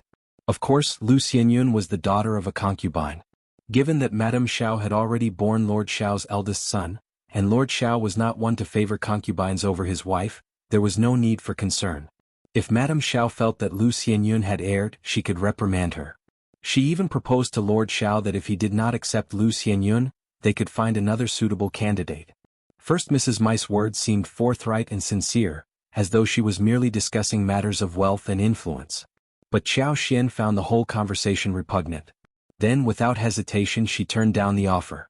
Though she valued her reputation greatly, being the wife of an official demanded it, she couldn't help but feel a pang of jealousy when first Mrs. Mai proposed the alliance. Because only a jealous woman would reject such an advantageous offer, one that could benefit her husband without posing any harm. Only a woman consumed by jealousy. Xiao Xian seethed at the thought of how the Mai family was attempting to manipulate her into jealousy. She was not about to give first Mrs. Mai any satisfaction. If I say no, then it's no. My husband has no need for such connections. Spare your efforts and don't approach him. Even if he were to consider it, I would never agree. And if I don't agree, no woman will enter the Xiao family. Do you understand? Nevertheless, my husband genuinely desires to govern An's province in harmony with its inhabitants. Any family, so long as they conduct themselves properly, adhere to the law, and refrain from underhanded activities, need not fear him. You will support them wholeheartedly. You can rest assured. First Mrs. Mai's attempts at persuasion fell flat. Old Master Mai took matters into his own hands and approached Xiao Yunduan directly, but the outcome was no different. Upon returning to the East Yard, Xiao Yunduan relayed to Xiao Xian, Deputy Prefect Jia hinted that there might be something off about the Mai family. Xiao Xian was taken aback. What do you mean? Xiao Yunduan sighed with a bitter smile. I'm not sure either, and Deputy Prefect Jia couldn't quite put his finger on it either. But there's definitely something peculiar going on. Otherwise the Mai family wouldn't be acting this way. It's out of character for them. He sensed that something was awry. Jia Hemming's reminder had sparked a realization within him.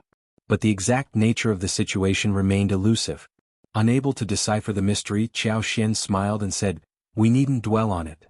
Whatever their intentions are, they'll reveal themselves in due time. Xiao Yunduan nodded, gently grasping her shoulders. I've already instructed Zheng Sang to discreetly investigate. Just to be safe, you should avoid going out these days. And if you must, ensure you're accompanied by additional guards. Xiao Xian chuckled. They'll be cautious, don't worry. The trauma from her abduction by the fourth prince's men would linger for a lifetime. Xiao Xian empathized with him deeply. Chapter 1974. Returning to hometown following that incident, the Mai family ceased their persistent efforts. No longer were they bothered by unwanted visitors. As for the Lu family, stripped of the Mai family's backing, they no longer posed a threat. Several days later, during a gathering of young ladies from affluent families in An's province, third Miss Lu had a near-fatal accident when she fell into the water. Miraculously rescued, she suffered severe shock and hypothermia, requiring extended bed rest for recovery. The uncertainty surrounding her recuperation cast a shadow over her future. Xiao Xian couldn't help but feel relieved that she hadn't attended the gathering herself, as her absence would have raised suspicions. In late January, a letter arrived from Xiaoding village. Tao Tao and Zhao Shu's wedding date had been set for the 8th of March. Zhao Shu remained occupied with business matters in Jiangnan. After finalizing arrangements for the year, he would journey to Yuzhang, accompanied by relatives and elders from within a 500-meter radius of Heshan County. Upon arrival, they would celebrate with a grand wedding for Zhao Shu and Tao Tao. With Zhao Shu's willingness to spare no expense, a sizable contingent of relatives was expected to attend, eager to partake in the festivities. Thanks to his generosity, accommodations and provisions for the journey would be arranged without hesitation. Who wouldn't seize the opportunity to join such a joyous occasion? Especially his cousins and uncles were eager to participate in the festivities. Xiao Xian and Xiao Yunduan shared in their joy for the couple. With the wedding plans settled, anticipation filled the air. As Xiao Yunduan was restricted to official duties, Xiao Xian planned to return around the 12th of February, accompanied by Anan. Choosing a later departure date would ensure warmer weather and allow Anan to grow a little, providing Xiao Xian with greater peace of mind. Although Xiao Xian felt she could depart immediately if not for Anan's welfare, she understood the importance of waiting. Each day brought changes in the child's development, making him more resilient with time. Preparations commenced as they packed their belongings and gathered gifts for the occasion. The entourage accompanying them also finalized their list of attendees. Wuxia and the others naturally joined, while Sun Qian was entrusted with leading 26 subordinates to provide security. On February 11, Xiao Xian and their party embarked on their journey. Departing from An's prefecture city at dawn, they maintained a low profile, attracting little attention. Unbeknownst to many, Xiao Xian was en route to her hometown. That was Xiao Yunduan's intention as well. He would feel more assured if their journey remained discreet. Furthermore, while Xiao Xian eagerly anticipated returning home, she also worried about Xiao Yunduan. In recent days, she had nagged at him incessantly. At night, she was different, her passion fiery yet gentle to the core. She seemed to want to envelop him completely. And he was more than willing to comply. However, amidst his happiness, a pang of heartache tugged at him. He couldn't help but wonder how many promises her tender words concealed. Yet having her by his side was enough. He couldn't bear to see her sad. Keeping a low profile was imperative. It was best if no one knew they had left An's prefecture city. 5 days later, they arrived in Yuzhang province. As the wagon passed through the gates, Xiao Xian lifted the curtain, gazing outside. The sights grew increasingly familiar, filling her with happiness. Finally they were home. Given the size of the Yuezhing family, Xiao Xian headed directly there upon arrival. Chapter 1975. Arriving at Yuzhang, Xiao Xian also penned a letter to First Madam while on the journey home. First Madam anticipated her arrival in a couple of days, eagerly awaiting her return. Therefore, as soon as they arrived at the gates of the Yuezhing family, the gatekeeper recognized Xiao Xian and hurried in to report the news. A few moments later, First Madam emerged, accompanied by her eldest daughter-in-law and the housekeeper's wife. Xiao Xian stepped out of the carriage and saw First Madam, her heart warmed by the sight, and a bright smile lit up her face. "Hey, elder aunt. Ah Xian. You're truly back." "Haha, that's right. It's been a rushed journey. I've missed you all." Xiao Xian hastened forward and linked arms with First Madam. Everyone exchanged smiles and greetings. Lu Zheng expressed some words of concern for Xiao Xian, his gaze softening upon seeing the baby in the nanny's arms. "So this is Anan? Indeed, she carries the features of both you and Lord Xiao. She's quite handsome and utterly charming." Like any mother, Xiao Xian beamed with joy hearing her son praised, even more so than herself. With a smile she responded, "Babies are so pure and delicate in their youth, with eyes so dark and bright. Indeed, she's quite lovable." She scooped Anan into her arms and greeted First Madam with a wave of her hand. Anan showed no fear of strangers. Babbling as he looked at First Madam, his beautiful black eyes reflected both joy and confusion. First Madam adored him instantly. She pinched his little cheeks and playfully teased him with her delicate hands. When she tried to reach for him, Anan responded eagerly, reaching out with open arms, eliciting laughter from everyone. With a smile, First Madam took him into her arms and led the way into the courtyard with Xiao Xian and the others. Since Xiao Xian and the others returned unexpectedly, First Madam hadn't prepared a formal banquet. They were family, so there was no need for such formality. Instead, she instructed the kitchen to prepare a few extra dishes that Xiao Xian liked for dinner, and arranged for someone to prepare some minced meat porridge for Anan. After a while, Xiao Xian and First Madam found themselves engaged in conversation in the parlor. First Madam's eldest daughter-in-law attended to the household tasks and made arrangements for Xiao Xian's entourage. Wuxia and the others, weary from the journey, retired to rest. Since Xiao Xian was with First Madam, they were excused from serving her directly. Anan, on the other hand, may have been sleeping during the journey, but now, in this new environment, everything fascinated him. He was so enthralled that sleep eluded him entirely. The nanny and others found it difficult to rest as well, so they brought him to play on the small bed behind the jade cabinet. First Madam's welcoming gift for Anan was a gold longevity lock adorned with gemstones. It featured various auspicious motifs symbolizing wealth and longevity, and its design was exquisite. The bright yellow jade was set with rubies, sapphires, emeralds and jades, creating a sparkling and colorful luxury that children adored. Anan held onto it tightly, playing with it happily. With Anan occupied in First Madam's room, Xiao Xian felt at ease. She couldn't help but share every detail of their reunion with First Madam. And even now, Xiao Yunduan continued to keep his promise, wholeheartedly treating Xiao Xian with care. First Madam was genuinely happy for her. Chapter 1976. Small gathering. First Madam agreed that Xiao Xian was lucky to have Lord Xiao by her side. He was indeed a good man. As for the uncertainties of the future, First Madam acknowledged that no one could predict with certainty. She hoped Xiao Xian would always be fine, but she couldn't ignore the potential flaws in men's character. There were too many variables to consider. Although Xiao Yunduan was currently only a prefect, who knew what the future held? What if he ascended to a higher position in the government? However, whenever Qiao Xian spoke about Xiao Yunduan, her demeanor softened, and First Madam couldn't bring herself to dampen her spirits. Instead, she chose to praise Qiao Xian's good fortune. With Anan, the firstborn son of the primary wife, and a substantial estate with vast wealth, Qiao Xian was indeed blessed. A woman had her son to support her and her wealth to sustain her. As for her husband, if he proved reliable, she would stand by him. If not, she would be prepared to part ways. In case of any adversity in the future, Xiao Xian could draw strength from the wisdom shared during their conversation today. Xiao Xian didn't fully grasp First Madam's implications, but she listened attentively. Thoughts of Anan filled her with joy. Taking advantage of the discussion about Tao Tao's family, Xiao Xian seized the moment to seek advice from First Madam. Tao Tao was marrying into the affluent Zhao family from Jiangnan, a milieu Xiao Xian had never encountered before. She felt unequipped to handle the intricacies of such a prominent family, let alone navigate the dynamics with her mother-in-law, Miss Fang, and her two sisters-in-law. This was precisely why she had returned home earlier than planned. There were numerous decisions awaiting her attention regarding household arrangements and preparations. Moreover, with many guests expected from the Zhao family, the Xiao family couldn't afford to be negligent.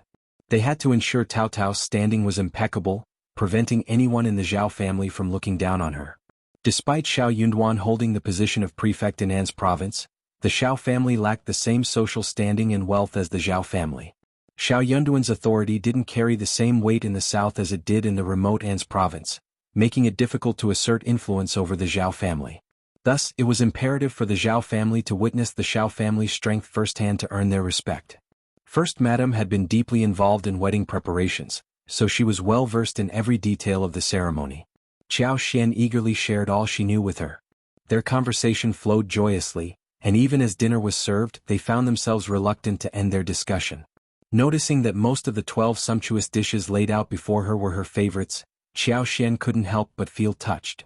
With a grateful smile, she looked up at First Madam and playfully remarked, "Elder Aunt, you spoil me so much. You remembered all my favorites." First Madam chuckled heartily. "I have a good memory, you know. You're still young. How can you be considered old?" Their laughter filled the air as they savored their meal together. First Madam showed great concern for Qiao Xian's well-being, especially considering her exhausting journey. As night fell, Anan became restless, demanding his mother's attention. Recognizing Qiao Xian's fatigue, First Madam arranged for her to retire to bed. Before bidding her good night, First Madam reassured Qiao Xian, urging her not to fret about the affairs of the province and to feel at ease. She promised that even if Qiao Xian needed anything in the middle of the night or if Anan grew hungry, the servants would be at her beck and call. She had even instructed the kitchen to prepare pigeon porridge in a casserole on the small stove, a comforting thought for Qiao Xian. Grateful for First Madam's thoughtfulness, Qiao Xian nodded with a warm smile, feeling deeply touched by her kindness. Chapter 1977. Returning to Shaoding Village the following day, Qiao Xian and her companions prepared to depart. First Madam entrusted Auntie Hua, her trusted confidant, to accompany Qiao Xian and offer assistance.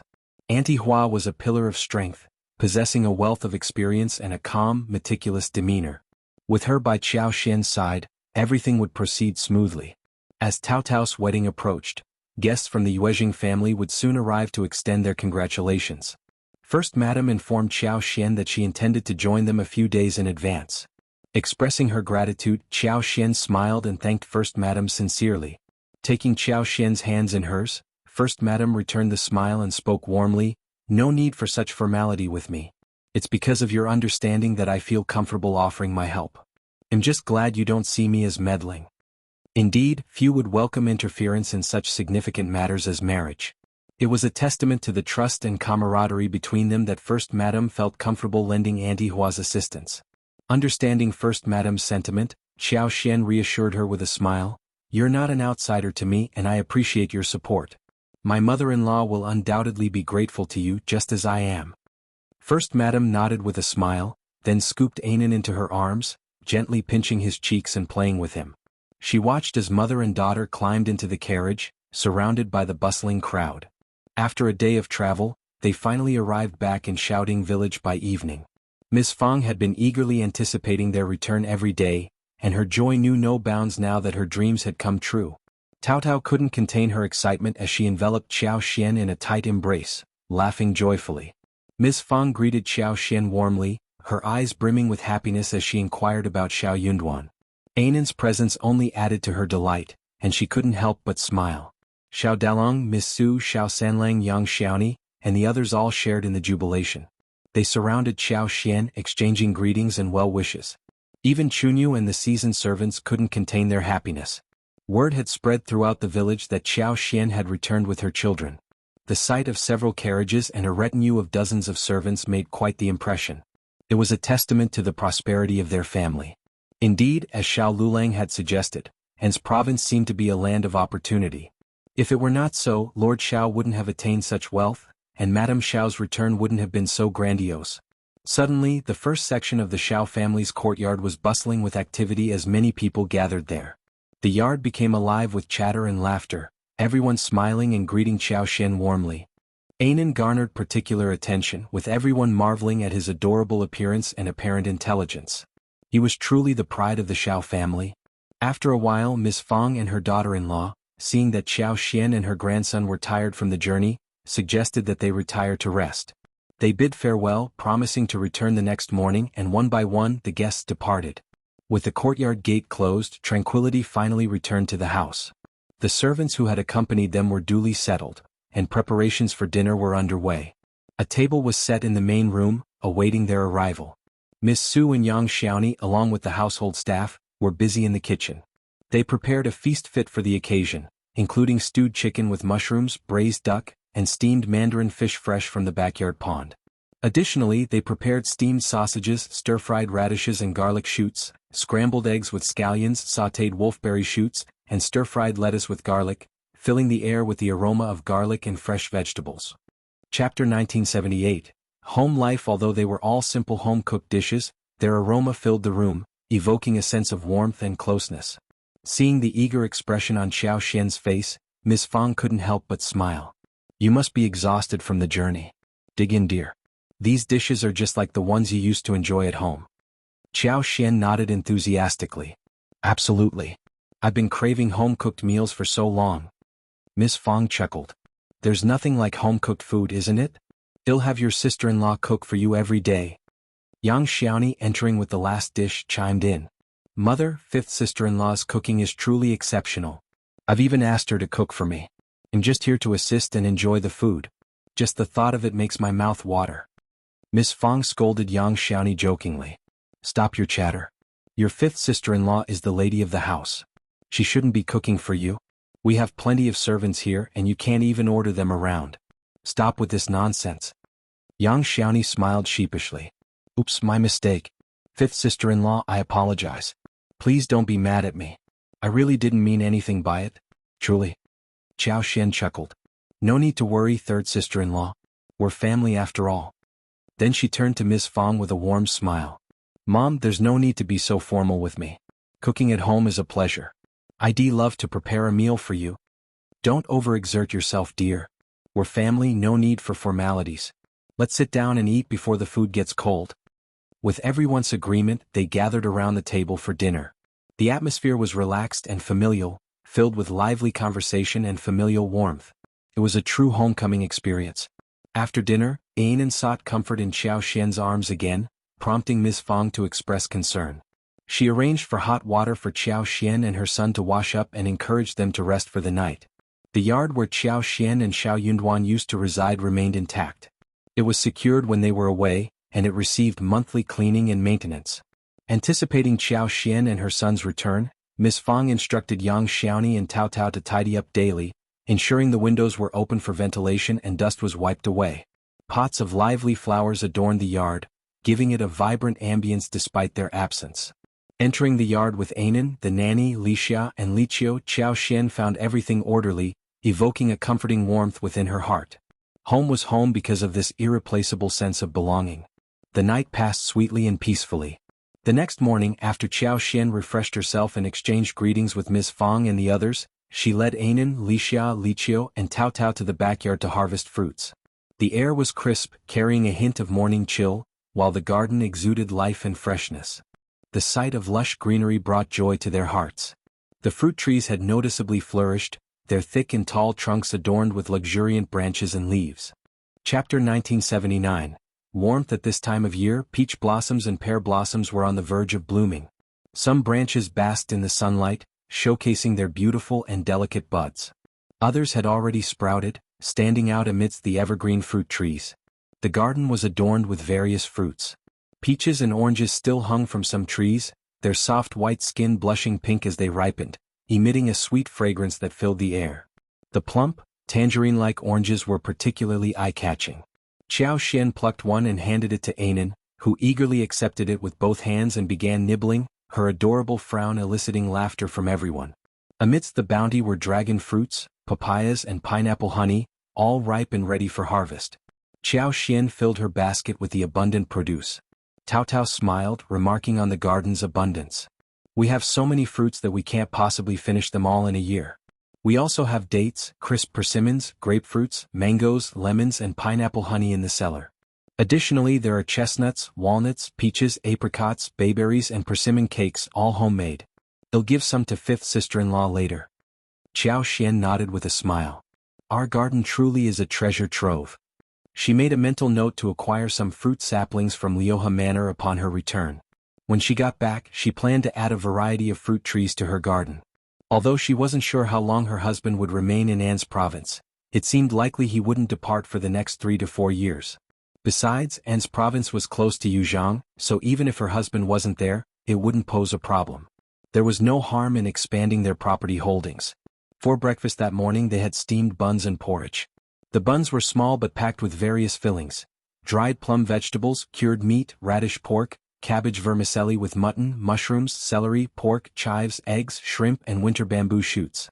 Fortunately, with many servants at home, they were able to prepare the meal early in the morning. Anan didn't have teeth yet, so Xianxia added some chopped spinach into the fish porridge. With a smile, Miss Fang said to Xianxia, "I've prepared a bit of everything and they're not large.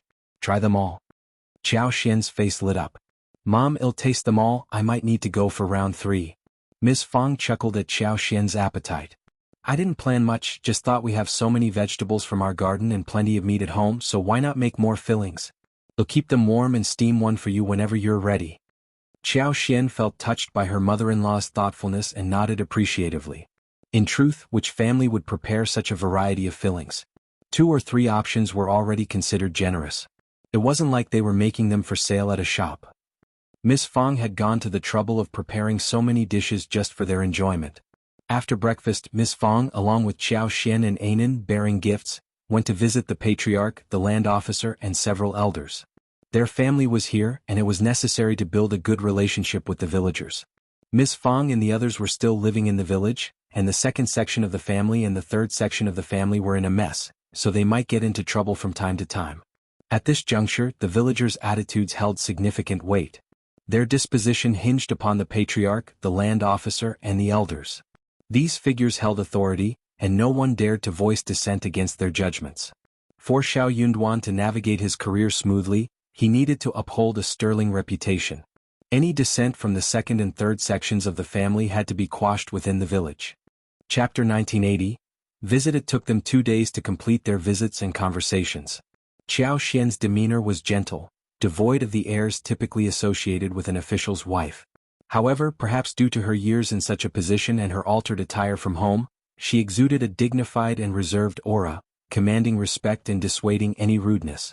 The second branch of the Xiao family could be treated more casually, merely requiring a gift to be sent without the need for a personal visit. Conversely, the third branch was a closer relation, demanding a formal visit. Accompanied by Ms. Fang, Xiaoxian paid her respects to both branches. Taking care to leave Anan behind, Xiaoxian relieved her host's concerns upon seeing they hadn't brought the child along. The hosts, Ms. Ma and third uncle, breathed a sigh of relief at the absence of Anan. Not having to entertain the child was a relief, both in terms of appearances and the need to present a gift in greeting, which they could now conveniently omit under the pretense of forgetfulness. As the date of Zhao Shu and Tao Tao's marriage drew nearer, tensions between the third branch and the first section of the family escalated. However, Xiao Lilang's repeated warnings against causing further trouble with the first section kept them in check. Reluctantly, They extended an invitation to Ms. Fang and Xianxia to join them in their room. Enduring the humiliation for the sake of their son's future, the two women accepted the invitation. Upon seeing Xianxia, Ms. Ma couldn't help but feel a pang of jealousy. She remarked, "Niece-in-law, you're looking quite refined these days. Much improved from before. Seems like without your in-laws to hold you back, you're living quite comfortably, ha." Xianxia was left speechless. Ms. Fang, both irritated and amused, noted that some people never changed their habit of speaking ill of others. In the past, Ms. Fang might have erupted into a confrontation, but now she chose to remain composed. Despite Ms. Ma's remarks, Xianxia remained unruffled. Her heart remained untouched by any ripple. After all, she no longer saw herself on the same level as Ms. Ma. Her family's prosperity and smooth sailing made her uninterested in engaging in any competition. She had no desire to change Ms. Ma's bad habits. "There's no need to worry about that," Xianxia replied calmly. "Every mother-in-law cares about their daughter-in-law. I've been through a lot, so it's only natural that I've changed. Besides, I've been managing things with Mr. Qiao and Wulang in An's province. I've guided them on what to say in their letters. And now that I've given birth to a son, of course, I'm not the same as before. I'm feeling much better." Xianxia nearly burst into laughter, nodding in exaggerated agreement. "Absolutely, Mom. Ever since Anan was born, I've been so happy. Plus, my husband's career is thriving and Tao Tao has found such a good family. My parents and siblings are all in good health. Happiness looks good on me." Miss Fang burst into laughter. "Absolutely." Xianxia smiled again. "Honestly, I sometimes wish my mother would control me. She has a lot of wisdom to offer and am grateful for her guidance. So, I don't feel uncomfortable at all. What third aunt-in-law said doesn't make any sense." Miss Fang nodded approvingly. "I know you're sensible, not someone who indulges in baseless gossip." Ms. Ma, who was spouting nonsense, fell silent. Chapter 1981. You can brag when that happened. Ms. Ma smiled coldly. She was not satisfied and couldn't help but boast. "By the way, our Lulang is on track to become a high-ranking official. He's likely to pass the intermediate exam this year. Serving as an official in the capital is far superior to staying local." Ms. Ma wanted to tout her son's potential to become the primus, but Xiao Lulang had cautioned them multiple times against such presumptuousness, so Ms. Ma had to restrain herself. Ms. Fang smiled indulgently. "You can boast once you've hit the mark." Ms. Ma grew annoyed. "You, all right." Ms. Fang rose from her seat and signaled to Xianxia that it was time to leave. "I'm afraid Anan will wake up soon, so we should head home as well. And don't forget to come help us during the wedding." She couldn't bear to witness Ms. Ma's conceited behavior. Xiao Lulang was merely going to the capital for an exam. Those unfamiliar with the situation might think he had already passed the intermediate and was on the verge of becoming an official. Each year, countless scholars journeyed to the capital. Xiao Yunduan's upcoming venture there filled them all with trepidation. He lacked Ms. Ma's and her husband's confidence in such matters. Hearing their boastfulness, he feared they might face embarrassment. Ms. Ma snorted dismissively. "We'll see about that." Then she turned to Xianxia and asked, "Have you made up your mind, sister-in-law? The Zhao family is wealthy and has strict customs, unlike us, a humble countryside family. Any misstep during the wedding could bring ridicule and scorn upon Tao Tao. You needn't worry. I might not understand everything, but Miss Qiao does. The first madam of the Lejing family has sent her trusted housekeeper to accompany Miss Qiao, so she can provide assistance." Ms. Ma's eyes widened in surprise, then she scoffed. "Miss Qiao is young. What could she possibly know about such matters? The Yuejing family isn't even here. How can we entrust Tao Tao's wedding to a mere servant?"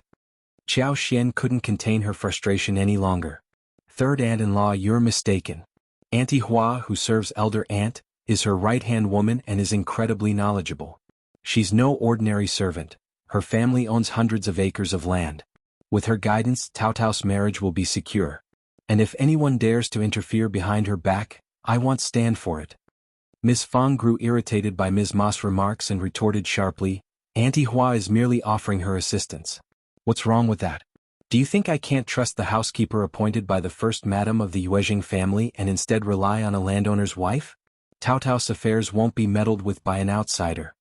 Ms. Ma could only watch them leave and spat after a while, muttering, "Ungrateful wretches." Ms. Fang also vented her frustrations to Xianxia. In a neighboring village, there was a local squire whose son had attempted the cultivated talent examination multiple times without success. The squire hoped to gain favor with the first section of the family, wishing for Xiao Yunduan to intercede with the Lord to help his son advance to the intermediate examination. When the squire's family approached them, Ms. Fang promptly declined the offer and distanced herself from them, despite their persistent attempts. Fortunately, eldest uncle was discerning and made no commitments. But the squire's family persisted. With Tao Tao's impending marriage to Zhao Shu, they assumed the Xiao family was unaware of their connections and sought to enlist Ms. Ma's aid, offering her inducements to act as a middle person.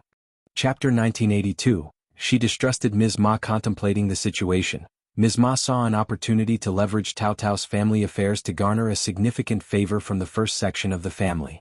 Driven by her keen interest in financial gain, she eagerly pursued this course of action.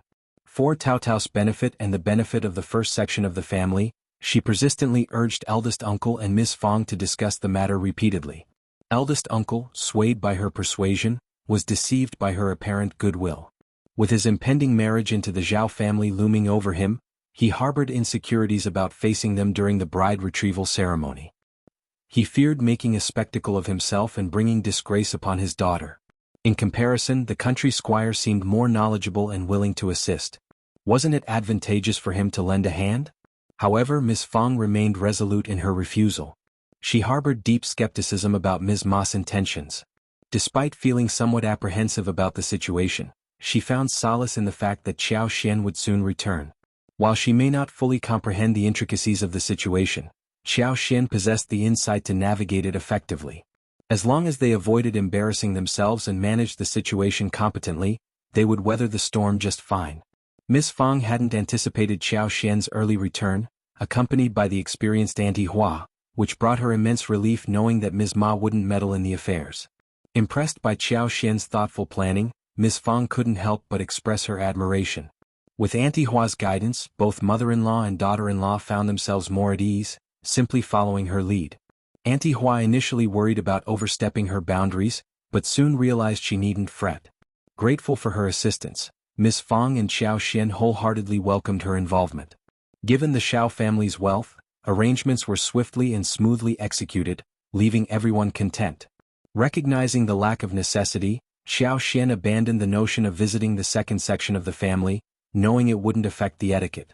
It was rather amusing when eldest uncle discreetly approached Xiao Xian, hinting at her to visit the second section of the family.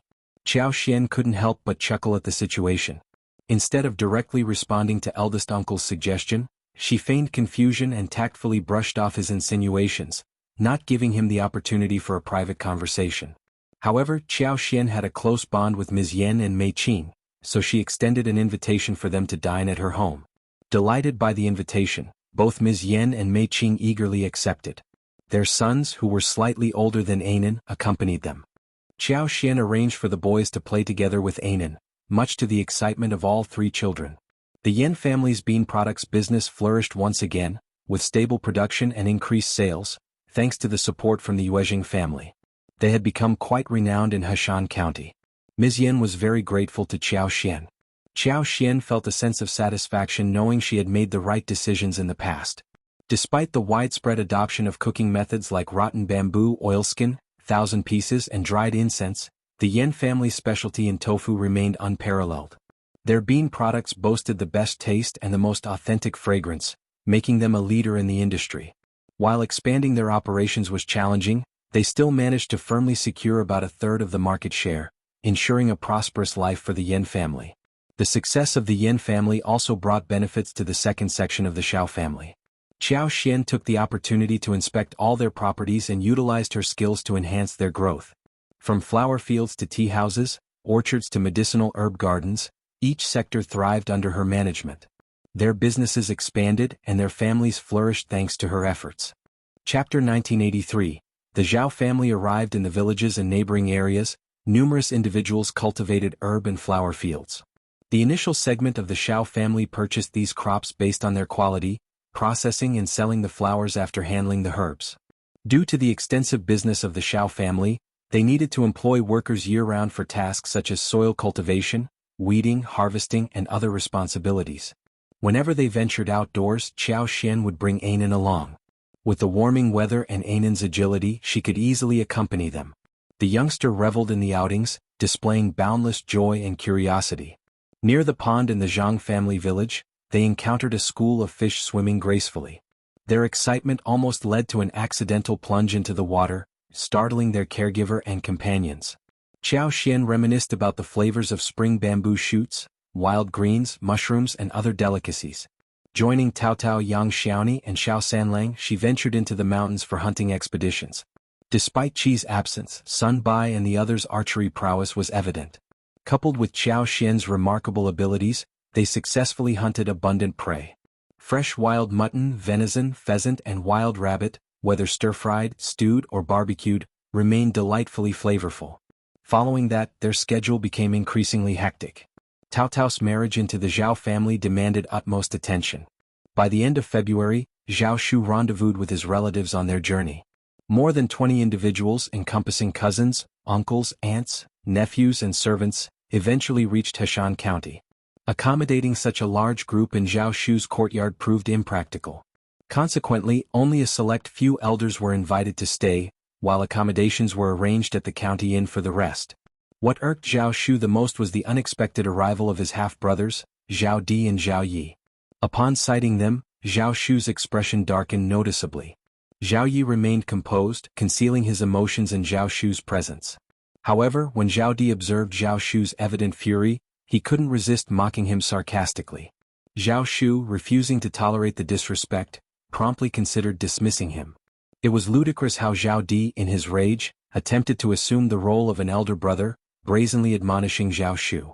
Before Zhao Di could conclude his reprimand, Zhao Shu impatiently interjected, ridiculing him, "Cousin, how audacious of you! Do you even possess the right to speak of my father?" "My father? Ha, it's common knowledge that he passed away long ago. Am I to blame for being unfilial and failing him?" Zhao Di's embarrassment was palpable, his complexion fluctuating between green and white. Seeing Zhao Shu's envy, Zhao Di felt compelled to lecture him, momentarily forgetting that Zhao Shu was adopted and no longer under their father's authority. After all, wasn't he just an ordinary cousin to Zhao Shu? Zhao Shu sneered, "Cousin, if you're here to stir up trouble, then kindly leave. In getting married, not inviting chaos into my life for your amusement." Attempting to defuse the tension, Zhao Di intervened, "Zhao Shu, is this how you treat your family just because you have some wealth? If you disdain us, just say it outright. We won't stay where we're not wanted." In response, Zhao Shu spat at him in disdain, "I'm talking to you, not to them. Why drag others into this? Perhaps I was mistaken in calling you shameless. How can you be shameless when you're simply devoid of decency?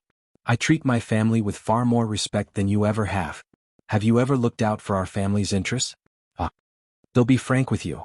I simply don't care for you. If you dare to cause trouble again, don't expect me to hold back. This has been a trying time for everyone involved. I, Zhao Shu, will undoubtedly repay those who have supported me generously, but you've done nothing of the sort. Who gave you the right to disrupt things?" Chapter 1984. Disgusting former brother Zhao Di seethed with anger. Upon hearing Zhao Di's grievances, the other family members rallied to his side, empathizing with his plight. Hastily, they intervened, whisking him away before he could utter another word. Naturally, Zhao Di couldn't simply depart without a plan. Aware of Zhao Shu's volatile temper, he understood that further agitation would only result in expulsion. Thus, he begrudgingly swallowed his indignation, opting not to provoke Zhao Shu any further during their journey. This concession left Zhao Shu feeling somewhat remorseful. Secretly, he harbored a desire for Zhao Di to misstep, providing him with a justification to take action. Upon their arrival at Heshan County, Zhao Di and Zhao Yi were promptly lodged at the inn. Despite being adopted, they felt entitled to better treatment. Their relegation to the inn left them discontented. Uncle Qing and Aunt Qing had diligently made preparations. Upon the Zhao family's arrival in Heshan County, they merely needed to rest briefly before the groom's arrival. Promptly upon his arrival, Zhao Shu dispatched a missive to the primary branch of the family. The following day, Zhao Shu's 2 uncles and 2 aunts made their way to Xiaoding village to confer with Ms. Fang, eldest uncle, and other members of the Xiao family regarding the wedding arrangements. This face-to-face discussion was deemed necessary. Thanks to Zhao Shu's prior correspondence, the first branch of the family was well prepared for the impending visit from the Zhao family. Upon the arrival of Zhao Shu's relatives, the courtyard of the first branch was meticulously cleaned, and everyone donned their finest attire, elevating their usual appearance without appearing ostentatious or out of place. Though not as affluent as Zhao Shu, the first branch of the Xiao family still enjoyed a level of prosperity far surpassing that of any other household in the village. However, when Uncle Zhao Shu and company departed for the village, Zhao Di somehow caught wind of their plans and insisted on tagging along. Despite Uncle Zhao Shu's attempts to dissuade him, Zhao Di stubbornly persisted, eventually relenting only when it became apparent that he wouldn't be allowed to accompany them. Consequently, when one of Uncle Qing's subordinates introduced Zhao Di as his young master's cousin, Xiao Xian couldn't suppress a silent sneer at the sight of him.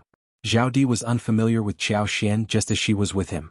While Xiao Xian had deceived the Zhao family, she had no prior acquaintance with Zhao Di beyond knowing his name. However, Xiao Xian could discern Zhao Di's demeanor from the moment he set foot in the courtyard. His scrutinizing and disdainful expression spoke volumes. Miss Fang and eldest uncle remained oblivious to Zhao Di's intentions, extending warm greetings to the Zhao family, along with Miss Su and Xiao Dalong. They failed to detect any hint of animosity from Zhao Di. Unlike the others, Yang Xiaoni didn't appear naive. Despite the cordial reception extended by Miss Fang and eldest uncle, she sensed something amiss with Zhao Di's attitude. Tugging at Xiao Xian's sleeve, she whispered, "Fifth sister-in-law, that's young Master Zhao's cousin. Why does he seem to harbor ill feelings and look down upon us?" Xiao Xian was taken aback but offered a reassuring smile to Yang Xiaoni.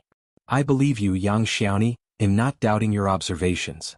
Sensing Yang Xiaoni's earnestness, Xiao Xian continued, "I understand your love for Tao Tao, and I know you wouldn't speak ill of the Zhao family without cause. I witnessed it too, the eye-rolling and disdainful expression. You're right to be concerned. Who would roll their eyes at a wedding after all?" Chapter 1985. What does he mean? Xiao Xian chuckled softly and whispered, "Third sister-in-law, rest assured I believe you. Truth be told, I noticed it too." "Thank you." Yang Xiaoni sighed in relief. "But, what do you think he's up to?" Xiao Xian's expression turned sardonic. "He's certainly scheming something. Every family has someone like him, though I can't fathom how he made it onto the Zhao family's guest list. But don't worry, he won't cause any trouble." Yang Xiaoni, reassured by Xiao Xian's confidence, smiled gratefully. "That's a relief." The two women then entered the room and took their seats beside Miss Fang. Their conversation was interrupted by the arrival of Li Xia and Li Qiu, who brought in tea. As Uncle and Aunt Zhao surveyed the courtyard and the dwelling of the first branch of the Xiao family, and noted the attire of its members, they couldn't help but feel a sense of superiority. While they couldn't match Zhao Shu's wealth, boasting only 100 mu of land and a couple of servants, having hailed from affluent Jiangnan, they possessed broader perspectives than the denizens of this remote countryside. Although the living conditions of the first branch of the Xiao family surpassed those of typical rural households, Uncle and Aunt Zhao didn't regard them highly. He sighed inwardly, perplexed by Zhao Shu's decision. Why did he insist on marrying a woman from such a distant and humble background? Even if he claimed to admire her family and their ties to a prefect lord, was it really necessary? If Zhao Shu truly desired it, obtaining the consent of the magistrate might pose a challenge, but marrying into the legitimate daughter of the county magistrate's family wouldn't be impossible. Fortunately, he was adopted. Otherwise, his wife would likely be subjected to mistreatment in that grand mansion. While they could attempt to persuade Zhao Shu, they couldn't compel him to change his mind. Given the circumstances, they could only offer their support. After all, they weren't the ones getting married. Besides, this visit wouldn't be without its benefits. Zhao Shu was undeniably generous. Initially dismissing the significance of the tea service, they assumed it would be of low quality, given the rural setting. Surely, it would consist of nothing more than ordinary tea leaves, resulting in a bitter and astringent brew. Initially, he hadn't planned to indulge, merely taking a polite sip of the tea as a gesture of respect towards the Xiao family. However, upon the arrival of the tea, he was taken aback by the exquisite white porcelain tea set adorned with delicate floral motifs, a sight reminiscent of broken branches and blooming flowers.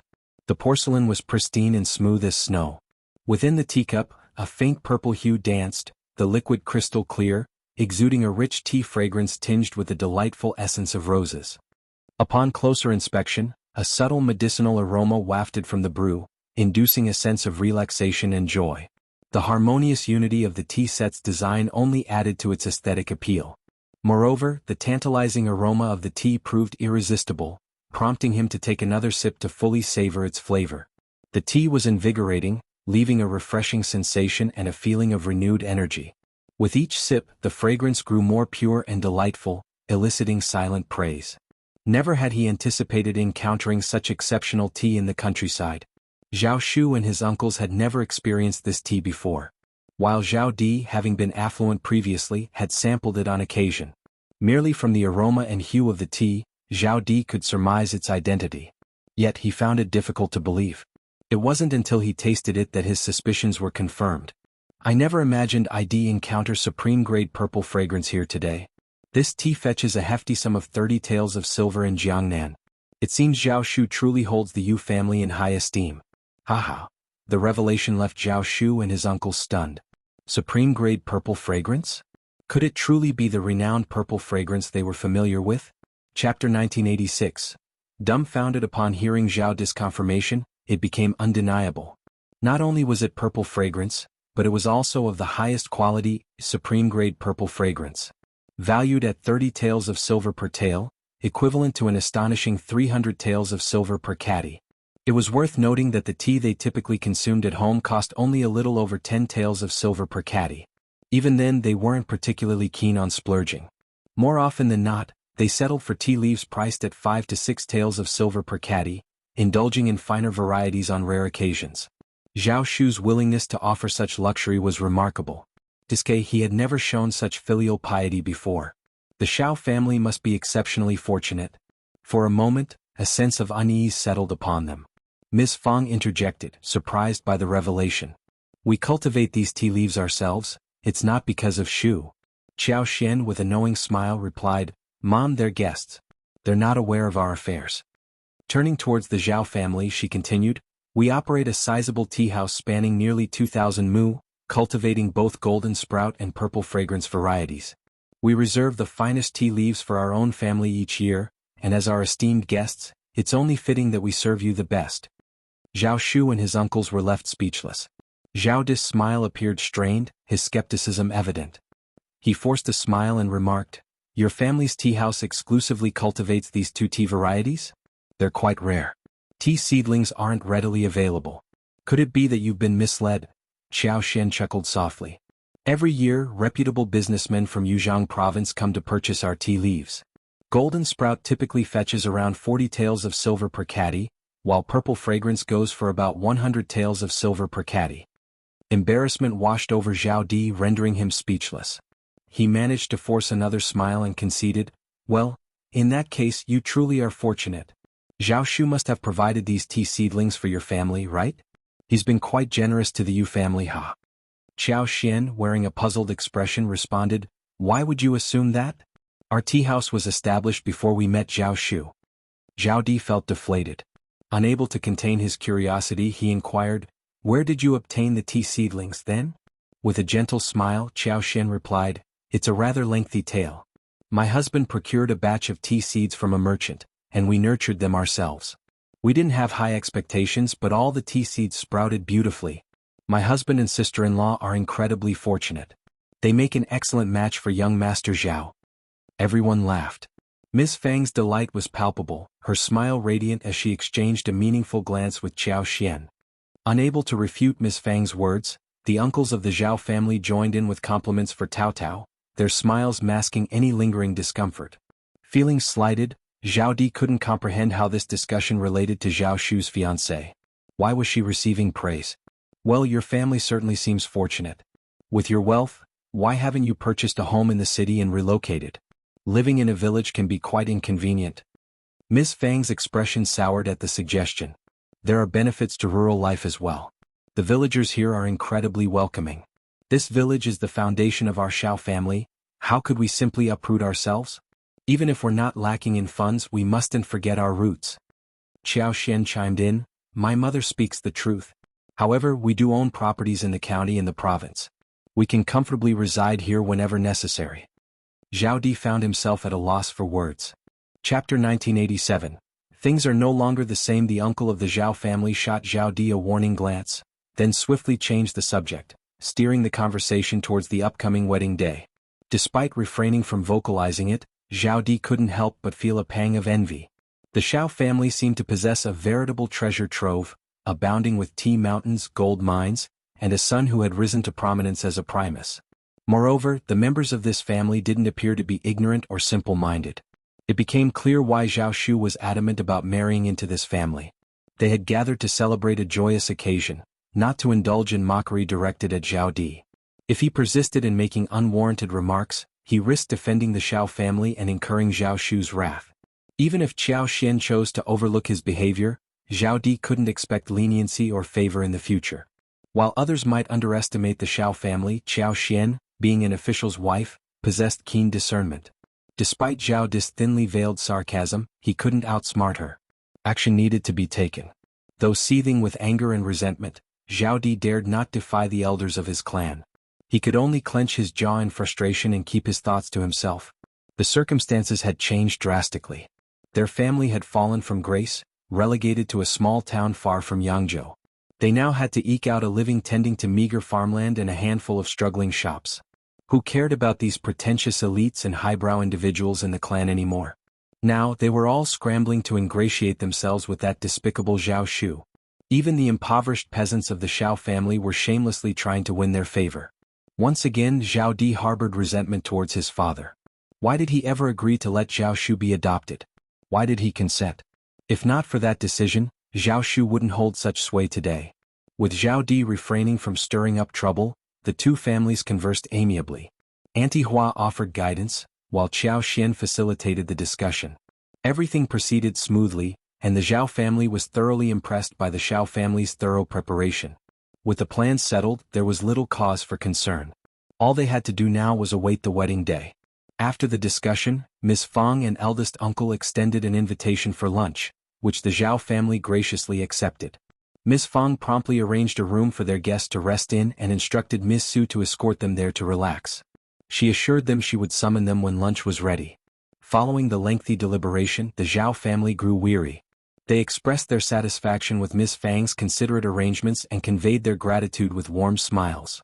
In the designated rest area, hot tea accompanied by an array of fruits and snacks awaited them. While the tea remained supreme-grade purple fragrance, the snacks appeared to be standard fare, likely procured from the county city. However, the freshly peeled and sliced peaches, juicy oranges, diced dragon fruits, pears, cantaloupes, washed blueberries and honey-drenched pineapple were exceptionally enticing. Some of the fruits were unfamiliar to them, leaving them intrigued.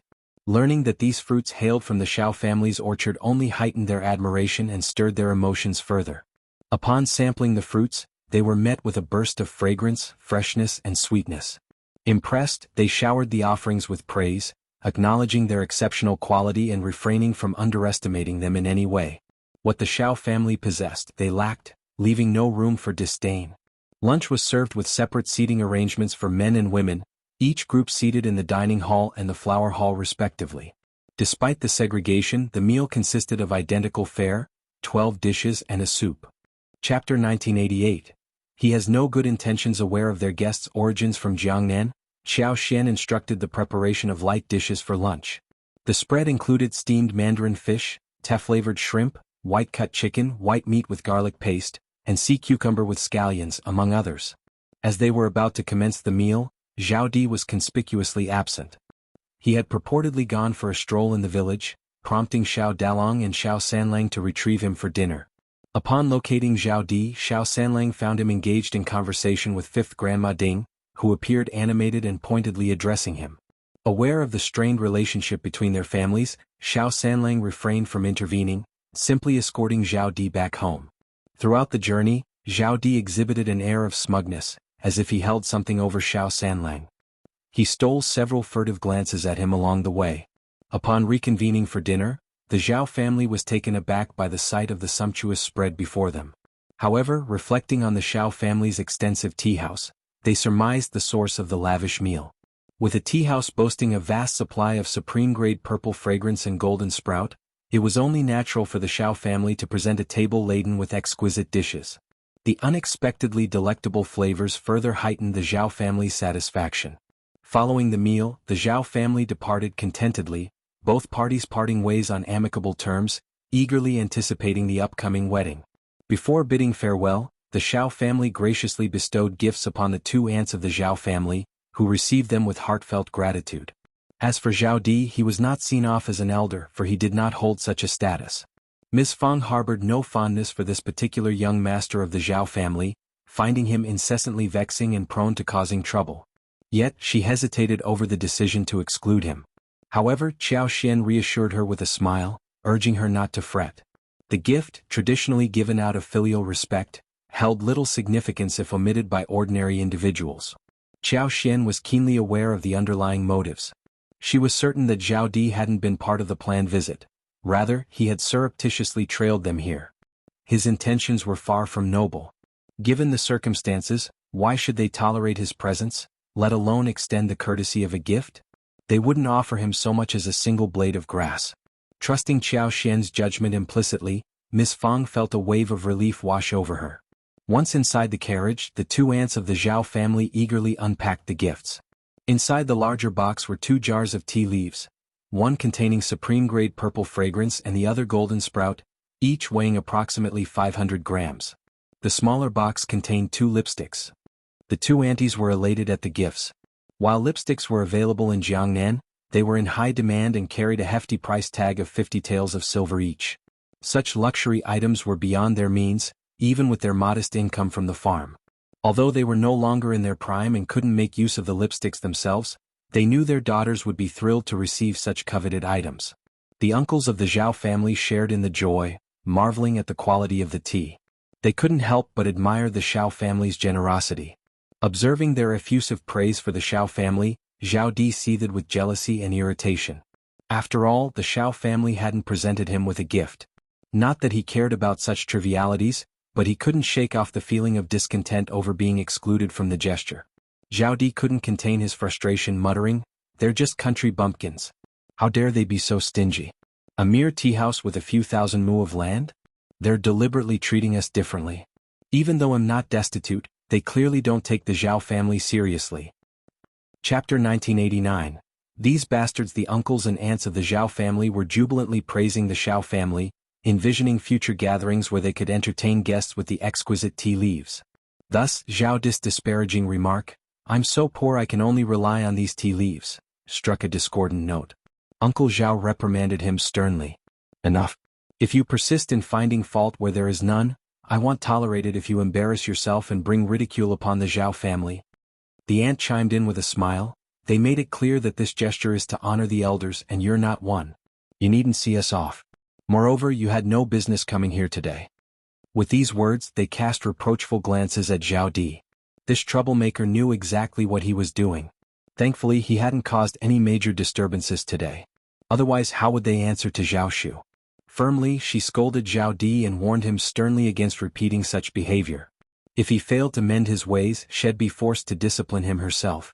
Zhao Di seethed with anger, hatred, and frustration. He sneered and retorted, "Do you think I wanted to come? It's all because of my father's orders. Someone with a clear conscience is eager to snatch assets in front of an unfilial son, yet my father still pines for him and insists we inspect this family's background. We couldn't refuse, could we? It's not like an unfilial son can disobey." "Enough." Uncle Zhao's voice cut through the air, his expression icy. "Sorting out family affairs is no easy task. I have no interest in discussing your family's matters, but Zhao Shu is here for the bride, so cut it out. Don't spout nonsense about unfilial sons. Zhao Shu has long been adopted. Your father is not his father. If you keep up this foolishness, he'll have someone escort you back immediately. Do you understand?" Veins pulsated on Zhao Di's forehead as he clenched his fists, consumed by hatred and jealousy. These hypocrites. Once the wealthiest man in Yangzhou City, these people had once sought his favor. Now that his family had fallen from grace, they'd shifted their stance. It was nothing but taking advantage of Zhao Shu to target him, albeit in a polite guise. Zhao Di dared not argue with the elders of the family, yet his dissatisfaction simmered beneath a forced smile. "Uncle, rest assured. I'm not that unreliable. But I've heard some things from the village. The Xiao family isn't an easy bunch to get along with. Word has it that Zhao Shu had his eye on a girl from the 3rd branch of the Xiao family, but she was snatched away by the 1st section of the family." The elders of the Zhao family were taken aback. Such rumors existed? They had been completely unaware. Seizing the opportunity, Zhao Di felt a surge of self-satisfaction. He had been ready to embellish the tale and tarnish Tao Tao's reputation, thereby souring the Zhao family clan's impression of her. However, before he could elaborate, he was interrupted by the Zhao family aunt. With Zhao Shu's character, he can't be easily manipulated by others. Don't spread baseless rumors on account of mere hearsay. If Zhao Shu catches wind of this, it won't end well. We all know how much Zhao Shu values this girl from the Xiao family. How could he have favored someone else first and then turned his attention to her? Either you've been fed some nonsense or there's been a misunderstanding. Exactly. I saw the girl from the Xiao family today. She's quite pleasant. It's no wonder Zhao Shu took a liking to her. Agreed. Chapter 1990, How could Zhao Shu bear with it? A few elders reprimanded Zhao Di, cautioning him to mind his words, lest he incur Zhao Shu's wrath, a fate he wouldn't relish. However, the Zhao family elders paid little heed to Zhao Di's remarks. What audacity! Given Zhao Shu's background, envy was to be expected. Rumors were bound to circulate. They were only aware that Zhao Shu attached great importance to this marriage and had earnestly invited them to participate. Their role was to assist in ensuring the wedding proceeded smoothly. As for Zhao Di's family, when they were affluent, they hadn't extended any support to their relatives. Now that their fortunes had waned, why bother? Furthermore, given Zhao Di's apparent attempt to sow discord, they were not inclined to entertain it. Zhao Di was deserving of being sidelined, left out in the cold. To their surprise, the coachman had overheard Zhao Di's words and promptly relayed them to Zhao Shu upon their return. Would Zhao Shu tolerate such behavior? He never imagined that Zhao Di would dare to venture to Xiaoding village alone. Thankfully his plan didn't succeed. Otherwise, what impression would the Xiao family have of him? Engaging in a public dispute over this matter wouldn't bode well. If Zhao Di insisted on pretending to be concerned and made him out to be the villain, there was little he could do. Zhao Shu opted not to engage in open confrontation. Instead, he instructed his trusted aides to hire a few individuals to confront Zhao Di and Zhao Yi in a secluded alley. After a thrashing, they bound the brothers tightly and hauled them off to a dim, solitary room. In their bruised and terrified state, Zhao Di and Zhao Yi's eyes betrayed their fear upon seeing Zhao Shu. Refusing to appear weak in front of Zhao Shu, Zhao Di forced a semblance of dignity and spat out bitterly, "Zhao Shu, you're truly ruthless. You orchestrated this against us. Once father learns of this, he won't spare you." Zhao Shu scoffed derisively. "Your father can do as he pleases. If you find your life too comfortable now, feel free to provoke me anytime. Face one, I'll handle one. Bring two, I'll deal with both." Zhao Yi interjected, "We traveled all this way to attend your wedding celebration. Is this how you repay us?" Zhao Shu pointed accusatorily at Zhao Di. "Then you should ask your dear elder brother what he's done. While I initially overlooked you and couldn't be bothered, your continued provocations leave me no choice. You needn't attend my wedding. Just stay put." Zhao Shu paid no heed to Zhao Yi's protests and swiftly departed, leaving instructions for someone to keep watch over the two brothers. What use were such nuisances if not to be dealt with? Zhao Yi suppressed his frustration and turned to Zhao Di for an explanation. With a face contorted in anger, Zhao Di didn't mince words. Through gritted teeth, he recounted his actions. Zhao Yi's expression darkened. "Brother, your actions were rash." Sneering, Zhao Di retorted, "I couldn't stand his smug demeanor. I wanted to make things difficult for him." Seeing Zhao Di's unyielding stance, Zhao Yi closed his eyes, choosing to remain silent. Originally, Zhao Yi had planned to deliver a substantial blow on the day of Zhao Shu's wedding, hoping to sabotage the marriage and potentially turn the Xiao family against Zhao Shu. Aware of the Xiao family's prominence and the influence of Lord Xiao in An's province, he saw an opportunity for his family to reclaim the assets Zhao Shu had seized. Yet, all his plans were shattered by his brother's impulsive actions. Desperate to leave, Zhao Yi attempted to reason with the guards, all of whom were Zhao Shu's trusted aides. But they remained stoically silent, offering no response beyond their basic duties of delivering meals and ensuring the brothers' basic needs were met. Chapter 1991. Wedding. As for Zhao Yi's attempts at pleading and his benevolent request for assistance in delivering a message to Zhao Shu, they were simply ignored. As for Zhao Shu, he did not visit after that day. He was preoccupied with preparing for his role as the groom. How could he find the time to entertain such requests? The Zhao clan members quickly realized that Zhao Di and Zhao Yi had vanished. When questioned, Zhao Shu casually mentioned that they had prior engagements and had departed. No one pressed the matter further, knowing the temperament of the Zhao family. In no time it was the day of the bridal escort. On this busy day, both sides were bustling early in the morning. At the Xiao family's estate, Tao Tao, as the bride-to-be, rose at dawn to bathe, change into her ceremonial attire and adorn herself. While an ordinary countryside girl might not observe such elaborate rituals, Tao Tao, now marrying into the affluent Zhao Shu's family as the sister of the prefect lord, meticulously followed tradition. Fortunately, Auntie Hua was well versed in the procedure, and everyone followed her arrangements diligently. In Heshan County City, Zhao Shu was brimming with joy. He asked repeatedly if it was time, eliciting teasing remarks from everyone around him. Finally, the moment arrived. With a radiant smile, he swiftly mounted his horse, prompting even more playful banter. Amidst the spirited beats of drums, the bridal escort procession embarked towards Xiaoding village. As the bridal entourage approached, eager onlookers who had rushed out to catch a glimpse hastily dashed back to the village to spread the news. The first section of the Xiao family also received word. As the procession entered the village, the already jubilant music of the bridal entourage soared to even greater heights. Encircled by villagers and delighted children darting around, the atmosphere brimmed with liveliness and merriment. Since the uncles and aunts of the Zhao family had previously visited Xiaoding village and received such generous gifts, they spoke highly of the Xiao family in front of their fellow clansmen. Furthermore, with Zhao Di and Zhao Yi detained by Zhao Shu's orders, there were no disruptions to spoil the smooth proceedings. Today, everything unfolded seamlessly, unlike the previous occasion when Zhao Di had caused trouble with his sarcasm.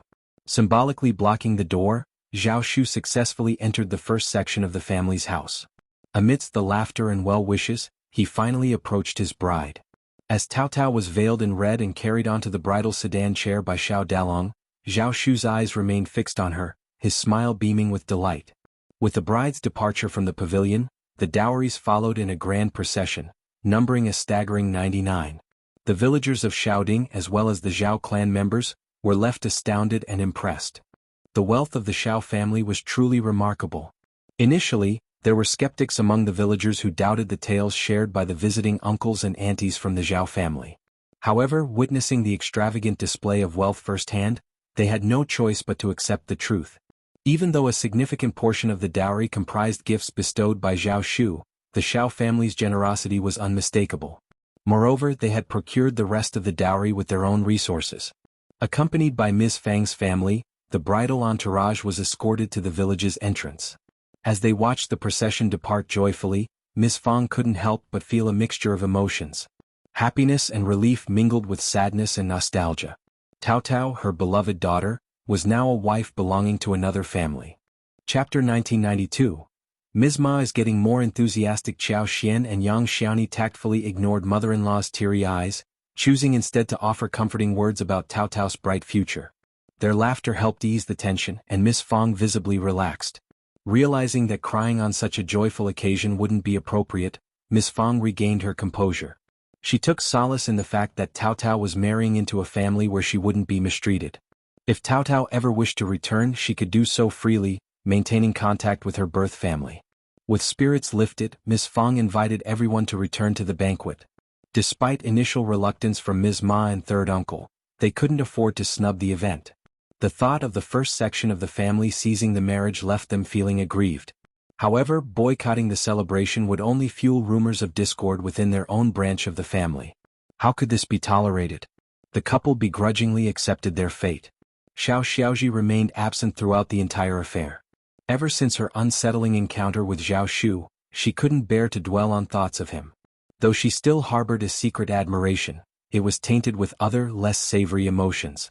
Nevertheless, she couldn't shake her resentment towards Tao Tao. As Tao Tao's grand wedding unfolded, Xiao Xiaoji refused to attend out of spite. And Ms. Ma, understanding her daughter's feelings, didn't push her to go. If anyone inquired, they would be informed that Xiao Xiaoji was unwell and resting at home. When questioned about Xiao Xiaoda's absence, Ms. Ma's response dripped with jealousy. Suspecting ulterior motives behind the inquiry, she haughtily proclaimed that her Xiaoji wasn't in a rush. Once her husband Lu Lang ascended to a high-ranking position in the capital, they would secure a prestigious match for Xiaoji from an official family. If a brother who has risen to a high position doesn't look out for his sister, then who will? They share the same blood. Xiaoji must marry into an official's family, no question about it. The status of an official's wife is prestigious and esteemed. Who wouldn't show respect to her? She's in a league of her own compared to mere rich folks and businessmen. Ms. Ma's fervor only intensified as she spoke, displaying a clear disdain for businessmen. Her words left the relative who had inquired feeling deeply embarrassed. He wanted to interject but found himself at a loss. To be frank, his question had been rather casual. He never anticipated Ms. Ma would seize upon it as an opportunity to expound on Cao Cao's husband. Had he known better, he wouldn't have asked at all. The others at the same table felt a similar sense of discomfort. Even if there were a couple of curious onlookers who were intrigued by the drama, they dared not utter a word. Better to simply listen and avoid stirring the pot. Nobody wanted to risk Ms. Ma's ire. Not everyone possessed Ms. Ma's audacity, nor did they share her lack of tact. Why did she choose the wedding banquet to air her grievances? Ms. Fang and Xiao Xian remained oblivious to the underlying tension. Ms. Ma's continued commentary proved futile. It was evident to everyone that her remarks stemmed from jealousy. But Ms. Fang silently removed 2 items she had intended to include in Xiao Xirota's dowry. If you hold merchants in contempt, then don't accept gifts procured through their commerce. As the festivities drew to a close, relatives and friends dispersed, leaving the household to tidy up. By the time dusk fell, the chores were mostly completed. Chapter 1993. This begins well. The house fell silent. It also seemed to be empty. Without Cao Cao, everyone was not used to it. However, no one said anything. Everyone was trying their best to adapt. Ms. Fang's gaze fell upon Anan, Xiao Qing, Xiao Junyan, and the other grandchildren. Her expression softened and she smiled, a sense of relief washing over her. Indeed, wasn't it so? While his children had already begun their own families, there were still his grandchildren. The household would soon be bustling with life again. Upon their return home, the sight of Zhao Shu with Cao Cao filled Ms. Fang, eldest uncle, and the others with joy. Their hearts swelled as they witnessed Zhao Shu's tender care for Cao Cao, and the respectful demeanor of the Zhao family servants towards her. Ms. Fang felt a weight lift off her shoulders. Ms. Chao had been right. Their family could provide Cao Cao with support and a solid foundation, but her future livelihood would ultimately be in her own hands. From all indications, this was a promising beginning. As Cao Cao and Zhao Shu prepared to depart, serving tea and bidding farewell, it was clear that they needed to return to the Zhao family promptly. Zhao Shu had the responsibility of introducing Cao Cao to the elders and the broader family lineage, tasks of utmost importance that couldn't be delayed. Both Ms. Fang and eldest uncle concurred with this decision. After a lively lunch, Ms. Fang took Cao Cao aside, holding her hand as they conversed privately. She imparted advice, guiding Cao Cao on what lay ahead. Later, Cao Cao informed Xiao Xian that she and Zhao Shu planned to visit fifth brother and fifth sister-in-law in An's province after departing from the Zhao family clan. Xiao Xian nodded approvingly, his smile warm. No need to worry. I believe brother-in-law enjoys exploring too. Take your time, we'll meet eventually. As the clock struck past 4 in the afternoon, Cao Cao reluctantly bid farewell, unable to linger any longer. With Zhao Shu by her side, she departed. Ms. Fang remained in a daze even after Cao Cao's departure. Her little Cao Cao was truly married now. Initially, Ms. Fang had assumed that Xiao Xian and her son would return to An's province after Cao Cao's departure, leaving her feeling disheartened. The sudden departure of everyone all at once was difficult for her to accept. Upon hearing Xiao Xian's announcement that she would stay home for another 7 or 8 days, Ms. Fang couldn't contain her joy and readily agreed. During those subsequent days, Xiao Xian wandered around the estate once more, paying particular attention to the flower field and the tea house. Cao Cao had been responsible for overseeing the flower field, and upon her departure, she entrusted it to Chunyu. As Cao Cao's assistant, Chunyu was well versed in every aspect of the task, and her heart brimmed with joy at the responsibility bestowed upon her. Meanwhile, Miss Su and Yang Xiaoni expressed eagerness to assist but soon realized they lacked the expertise to fulfill Cao Cao's duties, ultimately resigning from the endeavor. Handing over the responsibility to Chunyu was deemed a wise decision. Both Miss Su and Yang Xiaoni felt that as long as it wasn't entrusted to someone else, everything would be fine. Otherwise, it would be too embarrassing for them to handle. Xiao Xian stayed at home for a few more days and stayed at First Madame's place for 3 days. She checked the orchards outside the city, and it was almost April when she returned to the state city of An's. After a lengthy journey, they were finally reunited. Xiao Yunduan remained with Xiao Xian for a few days. Late spring had already ushered in scorching temperatures. Within the final stretch of spring, various flowers and trees brimmed with energy, preparing for the impending summer. The air hung heavy with the sweet scent of blossoms, inducing a sense of lethargy and drowsiness. It was a time when warmth enveloped everything, coaxing people into a state of relaxation, disinclined to engage in any activity. Following a period of rest and recuperation, Xiao Xian caught up with Songshi, Mian Mian, and the others. Subsequently, she summoned Kaiyue and Kaihua, inquiring about any transpired events within the mansion during her absence. Chapter 1994. This is ridiculous. Xiao Xian's inquiry was merely casual. As the mistress of the house, she was merely displaying her demeanor. She hadn't anticipated any significant events occurring within the residence. Her husband's unwavering attachment to her was evident in his gaze, doting, gentle, and brimming with genuine affection. Such sentiments couldn't be feigned. To her surprise, Kaiyue and Kaihua exchanged a peculiar smile. "We've been waiting for the right moment to inform you, madam. It's quite an amusing tale," Kaiyue began. "Yes, indeed. It's rather ridiculous." "Madam, consider it more of a jest," Kaihua chimed in. Perplexed, Xiao Xian shot them a quizzical glance. "You're both being cryptic. Just tell me what's going on." She had assumed that any trouble brewing would involve the Mei family, but it turned out to be the Fan family. It appeared that Fan Rian's daughter, Bai Ruerue, had collided with Xiao Yunduan's carriage while Xiao Yunduan was inspecting the road construction near the Fan family's estate. Bai Ruerue, perhaps lost in the scenery, had failed to notice the approaching carriage. Thankfully, Ai was at the reins that day. His strength allowed him to swiftly pull the reins, redirecting the carriage with a forceful maneuver. Otherwise, Bai Ruerue might have suffered severe injuries. Due to the sudden jolt, the carriage's axle and wheels snapped, causing Xiao Yunduan and Qingyan inside to collide painfully with the carriage walls. The incident left everyone shaken, their bodies drenched in cold sweat as they rushed to assist. Bai Ruerue appeared utterly stunned, her widened eyes and pallid face betraying her shock. When a guard attempted to assist her, she emitted a feeble scream. Finally catching up, the maidservant and elderly woman accompanying her shared in the shock at the sight. Qingyan assisted Xiao Yunduan out of the carriage, unleashing a torrent of furious rebukes at the Fan family's servants. Had Bai Ruerue not been in tears, he would have scolded her as well. How could she be so careless? It was only thanks to Aya's strength and quick action that the situation hadn't turned tragic. Observing the aftermath, the servants from the Fan family realized the gravity of the situation. They dared not utter a word and instead listened to the admonishments with humility, fully aware of their fault. Bai Ruerue trembled uncontrollably, tears streaming down her face. Having been previously deceived by the Mei family during the Lantern Festival, Xiao Yunduan approached such situations with extreme caution. He had no intention of lingering any longer and delegated the aftermath to Qin Yan and the three bailiffs. Opting for a horse, he swiftly departed with Ai and the others. Bai Ruerue, still shaken, mustered the strength to speak through her sobs. Clutching the maid's arm, she attempted to halt Xiao Yunduan's departure. "I deeply regret my actions today. I never anticipated your carriage passing by at that moment. Please consider moving to the Fan family mansion as a gesture of apology. We can provide you with a new carriage as compensation. If you hadn't swerved to avoid me, I might have.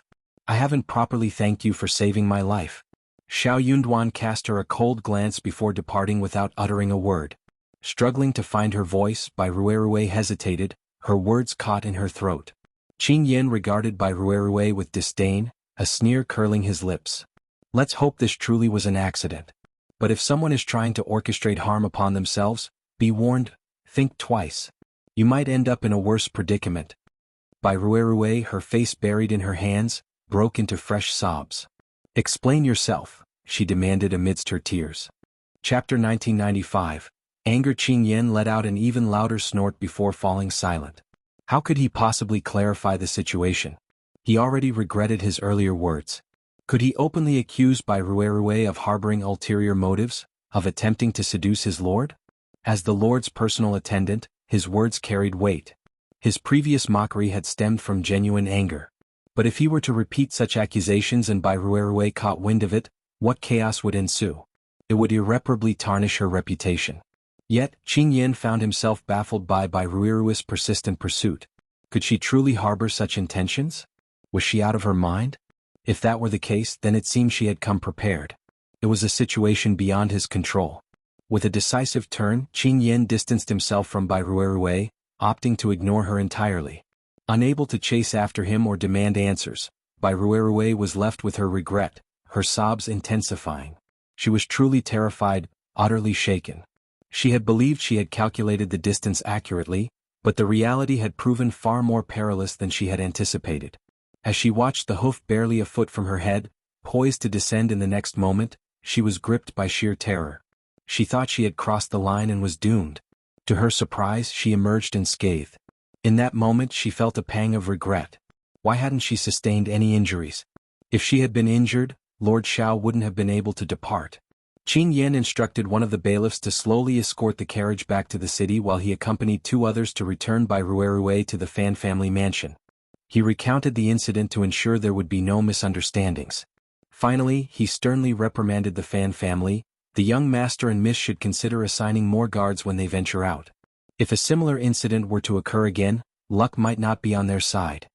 Following that day, Bai Ruerue appeared before Xiao Yunduan on 3 additional occasions, twice accompanied by Fan Rian. Xiao Yunduan's patience reached its limit, and he publicly scolded them both. Bai Ruerue and her mother left in disgrace, much to the amusement of onlookers. Xiao Xian's lips twitched at the account. Her husband seemed to attract the attention of such incompetent women. "Have you uncovered the reason behind Miss Bai's behavior?" she inquired. Kaihua and Kaiwe shook their heads, indicating they were unaware of any underlying reasons behind Bai Ruerue's behavior. However, rumors circulated that the 2 elder masters of the Fan family were highly displeased with the situation, leading to confrontations with Fan Rian. They were adamant about putting an end to the antics of the mother and daughter duo. Nevertheless, it seemed the old lady of the Fan family was more concerned about her kin, causing further turmoil. Xiao Yunduan hadn't mentioned any of this to Qiao Xian, suggesting he hadn't unearthed any significant revelations. Qiao Xian pondered briefly but opted not to inquire further. To both of them, this appeared to be a trivial matter not worth dwelling on. Aware of the situation, Qiao Xian resolved to remain vigilant. Could it be that the incompetents from the Fan family sought to emulate the Mei family's failed attempt? What if they succeeded? Would that not demonstrate their superiority over the Mei family? Unbeknownst to her, Bai Ruerue had narrowly avoided a grave incident when she halted the carriage that day. Subsequently, she faced repeated questioning from Fan Rian. Initially, Bai Ruerue had attempted to deceive her, but Fan Rian wasn't one to be fooled twice.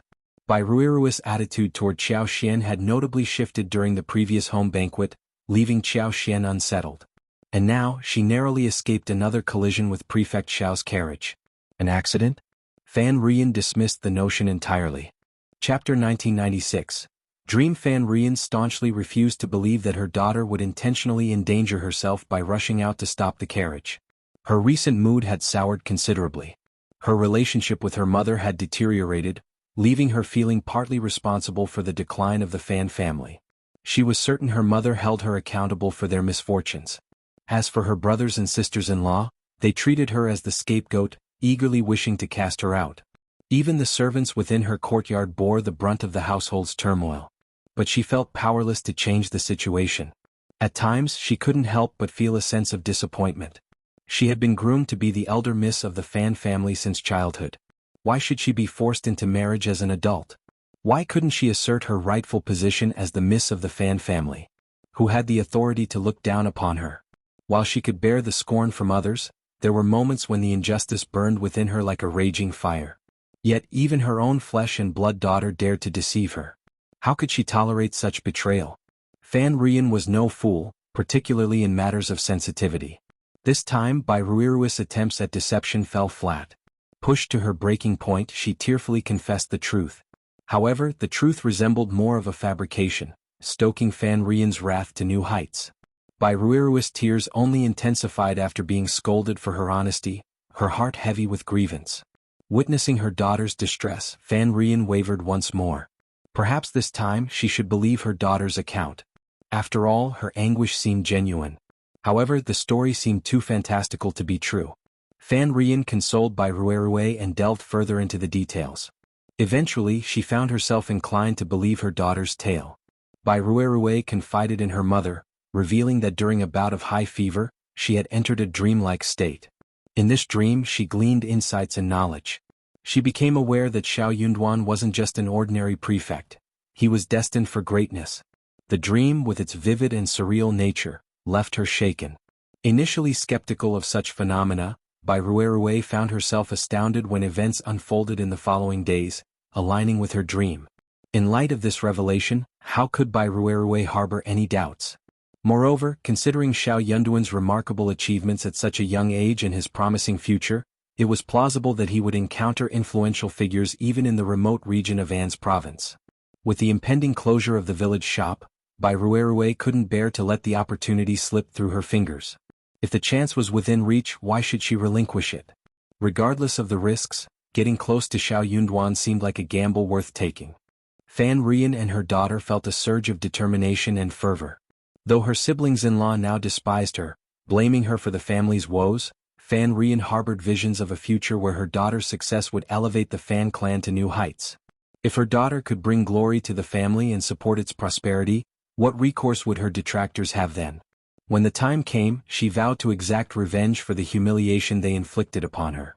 They would rue the day they underestimated her. It wasn't too late to seek retribution, and Fan Rian was prepared to endure any hardships. Thus, Bai Ruerue and her daughter began to strategize. However, their attempts ended in repeated failures, becoming fodder for gossip and causing considerable embarrassment to the elder masters of the Fan family. Eventually, they were placed under house arrest, with even old Lady Fan withholding her support. Frustrated and desperate, Fan Rian and her daughter exhausted every avenue to no avail. They could only bide their time at home, seething with anger and anxiety. With Madame Xiao back in the picture, stirring up trouble was out of the question. It was best to exercise patience for now. After all, opportunities would surely arise. Due to this, Qiao Xian returned to An City without encountering any further disturbances. Fan Rian and her mother seemed to have ceased causing trouble altogether. Chapter 1997. Spring farming. As spring plowing approached, the pace of road construction in An's province slowed temporarily. Labor became scarce as the priority shifted to preparing the fields for planting. After the fields were plowed, seedlings were planted, and crops like melons and beans were sown, there would be another surge of activity following the Dragon Boat Festival.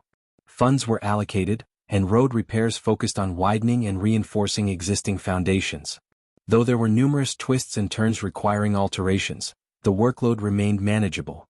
Repair efforts had already commenced in the 8 towns closest to the state city, requiring minimal adjustments.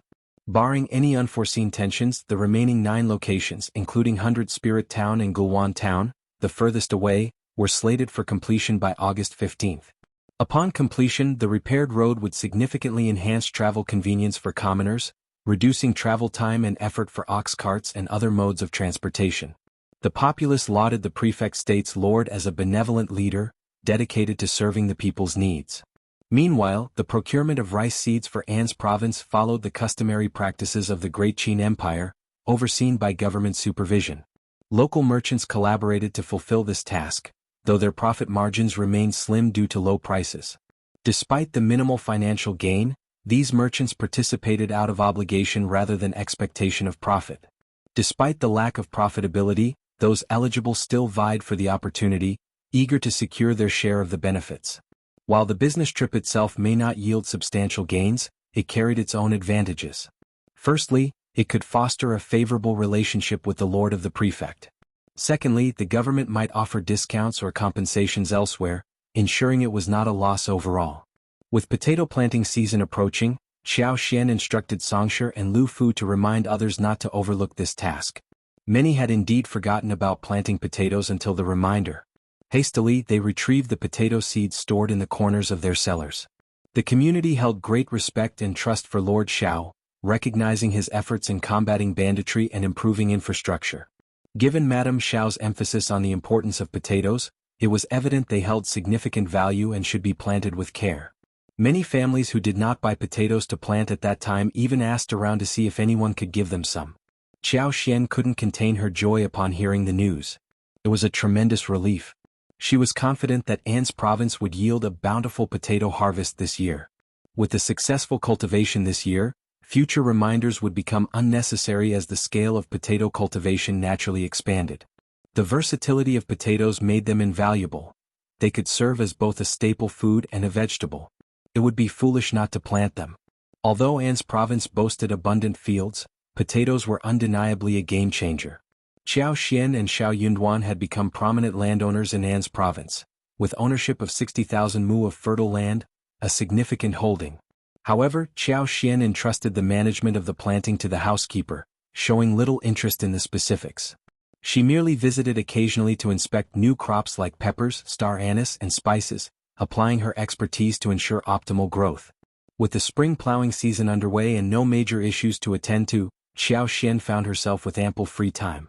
With peace reigning in the countryside and Jia Hemming's capable leadership, troublemakers were deterred. Taking advantage of the lull, Xiao Yunduan and Xianxia decided to treat Anan to a visit to Liuhe Manor for a few days. Chapter 1998. Liuhe Manor was steadily taking shape, with both the upper and lower sections of the mountain estate already constructed. Every detail was meticulously attended to, with completion expected by year's end. The main courtyard was now inhabitable, offering Xianxia and her companions a comfortable place to stay for a few days. Despite it being the prime season for planting and animal husbandry, Xianxia couldn't shake off her concerns about leaving them unattended. On this particular day, they set out quietly with a small entourage. The road leading from the official route to Liuhe Manor had been funded by Xianxia herself. It was her first time walking along it since its completion. The road was impressively wide, accommodating the passage of 2 carriages with ease. In accordance with Xianxia's specifications, the road surface was covered with a layer of gravel, compacted by massive rolling stones to minimize the roughness typical of dirt roads. Despite the durability of a dirt road, it was prone to developing potholes of various sizes over time, especially after exposure to the elements. Additionally, it was susceptible to water accumulation.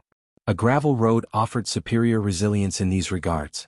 Resistant to the elements and facilitating faster drainage, the gravel surface promised quicker drying, even in the face of wind and rain. Trees were planted along both sides of the road, spaced evenly to create a symmetrical appearance. Approximately 5 miles along the official road, the landscape transitioned to pine trees, followed by Yinxing trees further ahead. The Yinxing saplings, each the size of an egg, already towered over human height. Tall and slender with sturdy main stems and long delicate branches, they were a vibrant sight in late spring as their leaves unfurled.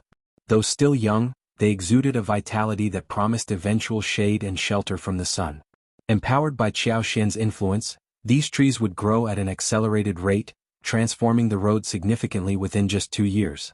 The mountainside was dotted with farms, sparking Xiaoxian's excitement at the prospect of staying there. She marveled at the advanced facilities and expansive vistas.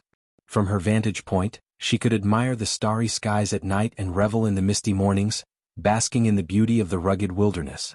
However, Xiao Yunduan gently suggested, perhaps it's best to stay at the foot of the mountain. Climbing up and down multiple times a day can be quite exhausting, don't you think? Though Xiaoxian hadn't considered this aspect, his words prompted her realization that ascending the mountain would indeed be time-consuming and laborious. Grateful for his insight, she chuckled nervously. You're right. I hadn't thought of that. In that case, I'll stay at the foot of the mountain. It's much more convenient. It was a shame. There was something special about living on the mountain. Seeing the longing in Xiaoxian's eyes, Xiao Yunduan offered a solution. We can spend the night on the mountain before we leave and return home the following day. Xiaoxian's face lit up with joy as she eagerly agreed. The manor at the mountain's base had been anticipating their arrival and was fully prepared. Xianxia personally led his men to receive them, offering warm greetings before guiding them to the main courtyard. Along the way, he provided updates on the villa's progress, noting that some areas were still under construction. Xiaoxian nodded, instructing Wuxia to ensure that visitors didn't disturb the ongoing construction sites. After checking in with Xianxia, she strolled to the farmstead and spent time with Anan, refraining from venturing further. Anan, nearing 9 months old, displayed newfound mobility, eagerly exploring her surroundings. With a gleeful smile, she proudly presented Xiaoxian and Xiao Yunduan with handfuls of green foxtails, delighting in her discoveries. The next day, Nanny and the others were still playing with Anan in the manor, while Xiao Yunduan was going out with Xiaoxian. Chapter 1999. Mountain. At this time of year, the outdoors teemed with mosquitoes and various insects, especially in the mountainous regions where strange bugs and ants abounded. Anan, being fair-skinned and delicate, was a prime target for mosquitoes. Staying within the confines of the manor provided a safer environment. Anan remained captivated by the novelty of the surroundings.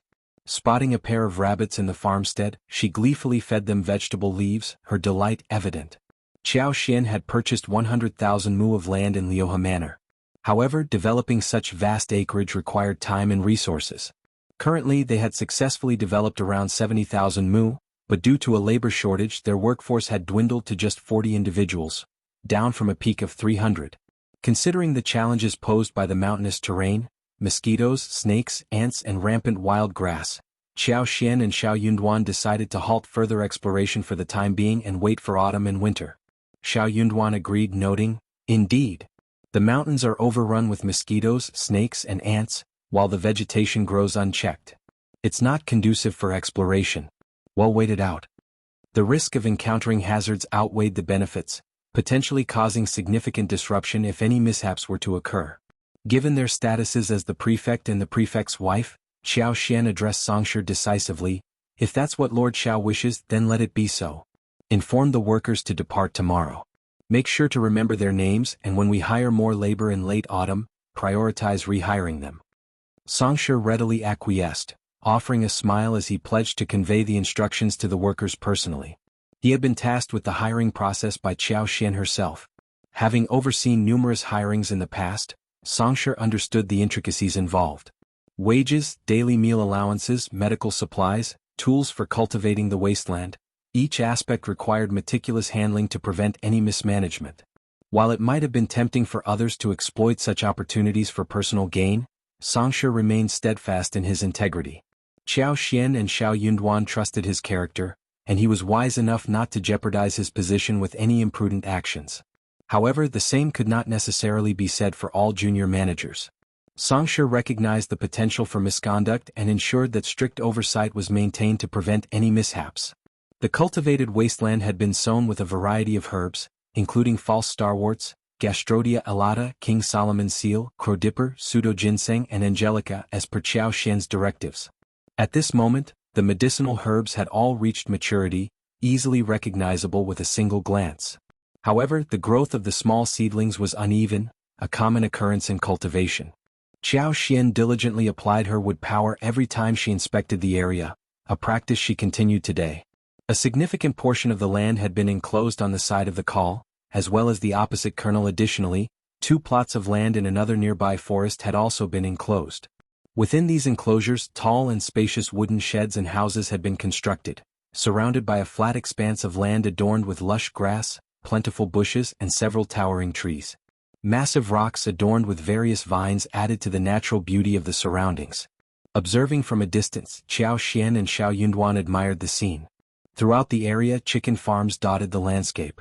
Currently, one of these farms housed 500 chickens, consisting of 100 adults and 150 young chicks weighing less than a catty. In the future, only 2 out of the 4 areas would raise chickens simultaneously, with a rotation every 2 years.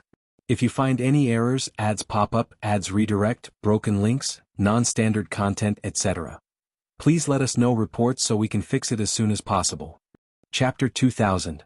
Chicken Farm. From a distance, Xiao Yunduan could observe a flock of chickens roaming within the enclosure, their movements occasionally intercepted by the fishing nets. Every so often, the air was filled with the resonant crowing of roosters. I made inquiries specifically about villagers skilled in poultry farming. They hired workers for 2 taels of silver a month and dispatched 3 clever assistants to provide aid. They've also been learning some valuable techniques. This old man is truly competent. He's been tending to these chickens since they were mere chicks. When he acquired them, there were just as many as there are now. Once they mature, we can acquire more. Xiao Xian had determined the appropriate size for each chicken farm, each accommodating up to 6,000 chickens. However, it was still too early for that scale of operation.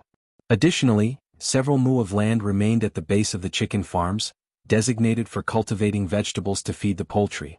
Xiao Xian smiled. Proceed with caution, no more than 1,000 chickens this year.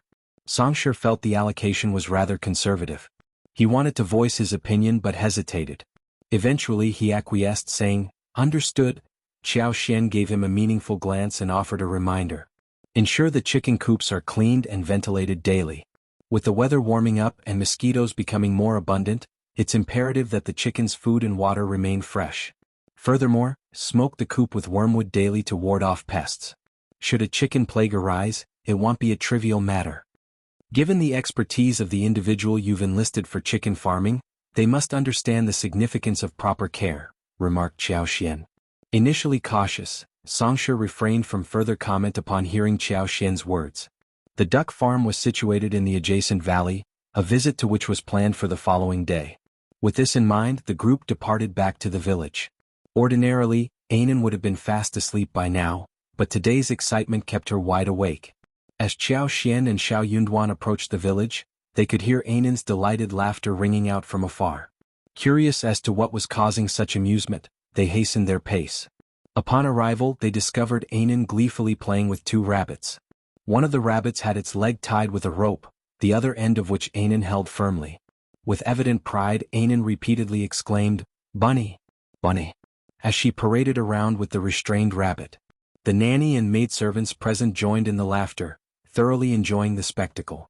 Spotting her parents, Ainan's joy only intensified. Steadied by the nanny, she dashed toward Xiao Xian and Xiao Yunduan, still clutching the rope and proudly displaying her furry companions. "Bunny!" she exclaimed, beaming as she embraced her parents. Xiao Xian was overjoyed and moved closer, wrapping Ainan in a warm embrace. The trio enjoyed some playful moments together before eventually coaxing Ainan to release the rope and accompany them back to the house for snacks. Lunch was soon served, with a delightful spread laid out before Xiao Xian and the others. There were stir-fried chives with shrimp sourced from the nearby stream, crispy river fish, dried meat bamboo shoots, cold vegetables with garlic and pigeon soup. The fish and prawns were freshly caught from the nearby stream, which flowed from the depths of the forest. The water was cool and crystal clear, teeming with small shrimps and fish the size of fingers. After the hearty meal, Ainan finally succumbed to sleep, peacefully drifting off. If you find any errors, ads pop up, ads redirect, broken links, non-standard content, etc., please let us know reports so we can fix it as soon as possible. Chapter 2001. Untrustworthy. The nanny gently laid Ainan down on the bed, covering her with a small blanket. With the window open, a soft breeze entered the room, gently rustling the curtains. Meanwhile, Xiao Xian carried a bamboo basket, leading Xiao Yunduan up the mountain in search of mushrooms or wild vegetables. With one hand holding Xiao Xian's, Xiao Yunduan took the basket with the other, their steps light and their conversation lively. While Li Xia and the others were accustomed to such scenes, it was a rare sight for many of the servants in the manor. Witnessing their master's affectionate and carefree demeanor, they were left astounded, their eyes widening in disbelief. This was the lord of the prefectural state, the esteemed official of An's province. Who would have thought that the lord, known for his public authority, would reveal such a tender and intimate side in private? In the past, the area had been avoided due to the presence of mountain bandits from Liuhe Fort. Yet now, with the bandits gone, the forest was untouched, offering an abundance of mushrooms and wild vegetables. Xiao Xian skillfully navigated through the woods, leading Xiao Yunduan towards the areas where mushrooms thrived. Before long, they had gathered half a basket of mushrooms. The fresh scent of mushrooms mingled with the earthy aroma of the spring forest, creating a pleasant atmosphere. Spotting tender dandelion seedlings and mustard, Xiao Xian couldn't resist picking more. She even discovered a cluster of plump and tender wild wolfberries. Gathering a handful, she suggested to Xiao Yunduan with a smile that they should remember this spot and have someone transplant the wild wolfberries to the manor. That way they could enjoy fresh wolfberry sprouts all year round. Xiao Yunduan smiled in agreement, taking note of her suggestion. With plenty of time left, the sky remained a clear, flawless blue, like high-quality glass. The sunlight bathed the landscape in a warm glow, casting bright beams across the mountains and rivers. As the sunlight filtered through the foliage, illuminating the forest, the gentle mountain breeze caused the plants to sway and rustle. Light and shadows danced in a mesmerizing display, with the grass and leaves shimmering like silver in the sunlight. Taking Xiao Xian's hand, Xiao Yunduan led her to a nearby hill, surrounded by dense foliage and offering a panoramic view of the mountains and rivers. Basking in the warm sunlight, they sat together, feeling content and relaxed in each other's company. Xiao Xian relaxed and leaned against Xiao Yunduan lazily, her body melting into his embrace as if she had no bones. Nestled in his arms, she murmured softly, I'm so sleepy. I want to sleep." Xiao Yunduan chuckled, pressing a gentle kiss to her lips before tightening his arms around her. "Then sleep, my love." With a contented smile, Xiao Xian nodded. "Yes, I will." Finding a comfortable position in his embrace, she closed her eyes and drifted off to sleep. However, it seemed that Xiao Yunduan's promise was not entirely reliable. Upon returning to the village, Xiao Xian's cheeks were still flushed, her lips tinged with a rosy hue. Her hair, neatly arranged, framed her face delicately as she cast a glance at the man beside her. Beside her, Xiao Yunduan appeared even more tender and attentive. He even offered to carry her back, his affection for her evident in every gesture. If you find any errors, ads pop up, ads redirect, broken links, non-standard content, etc., please let us know reports so we can fix it as soon as possible. Chapter 2002, Duck Farm. In the evening, Xianxia prepared a hearty chicken stew, simmering tender chicken pieces with red dates, wolfberries and huaishan medicine. Alongside, she cooked an array of mushrooms, wild vegetables and bamboo shoots, creating a delicious feast. Anan, with a new baby tooth emerging, eagerly nibbled on some chicken, relishing the flavor. Xianxia also made him a bowl of noodles with chicken soup, which he devoured with gusto, emptying more than half of the bowl. Though the mountain seemed quiet, occasional cries of strange birds echoed from the distant valleys and forests, their rhythmic calls haunting yet oddly comforting in the stillness of the night. In the safety and warmth of the villa, surrounded by the soothing sounds of nature, Xianxia and Xianduan found solace and tranquility. Even Anan, unfazed by the eerie cries, widened her eyes and perked up her ears, giggling in delight at the unfamiliar sounds. The following day, Xianxia and Xianduan took Anan to explore the valley and visit the pond where the ducks resided. The valley was expansive and flat, stretching without ascent into the mountains. The weather was clear, and the insect population relatively sparse. Xianduan carried Anan in his arms, opting not to have the nanny accompany them. Besides Xianxia, Lixia and Kaiyun, only Yi and his two subordinates joined them. As per Xianxia's instructions, there were 3 duck ponds. One served as a free-range area, while the other 2 could be used for simultaneous rearing. Typically, the ducks were rotated every 10 days. During daylight hours, the ducks were allowed access to the ponds, while at night, they were kept elsewhere. Given the flowing water, this arrangement sufficed. Each pond occupied roughly 20 mu, with duck sheds erected nearby. Each pond housed 4,000 to 5,000 ducks. Although this setup was relatively spacious, the lack of medicinal interventions in ancient times necessitated a cautious approach. Additionally, the valley boasted numerous canals measuring 1.5 to 1.6 meters in width that crisscrossed the landscape. Once aquatic plants took root, these canals would serve as excellent environments for duck rearing. The duck farm was situated atop the land, encircled by a series of canals. These canals, resembling winding sutras, served as the initial conduits for the pond water. Eventually, the water would flow into an artificial canal, which in turn fed several interconnected ground reservoirs for irrigation. Subsequently, it would merge into a distant stream, ensuring it didn't affect the villa's drinking water. Currently, only one duck farm was operational, housing ducks at various stages of growth. Those raised over a month ago had shed their downy feathers and grown proper plumage. Approximately 600 ducks frolicked in the pond, their pudgy forms exuding vitality as they swam and vocalized. Anan, filled with excitement, pointed eagerly at the ducks, yearning to break free from her father's embrace and join them. Xianxia gently pinched her cheek and chuckled, "You're quite adventurous, but you can't go into the water." Little Anan seemed completely unafraid, even mimicking the ducks' quacking sounds with delight. Enjoying their time by the pond, Xianxia and Xianduan lingered a while longer, enchanted by the ducks' antics. With Anan by their side, the family of 3 reveled in the simple joy of the moment. Meanwhile, Yi and the others maintained a watchful vigil nearby. Suddenly, Yi's brow furrowed, a sense of unease settling in his heart. In the bright sunlight, anything reflective was easily noticed. Just a moment ago, he inadvertently glanced toward the nearby hill and caught a glint of metal, a telltale reflection that set his senses on edge. If you find any errors, ads pop up, ads redirect, broken links, non-standard content, etc., please let us know reports so we can fix it as soon as possible.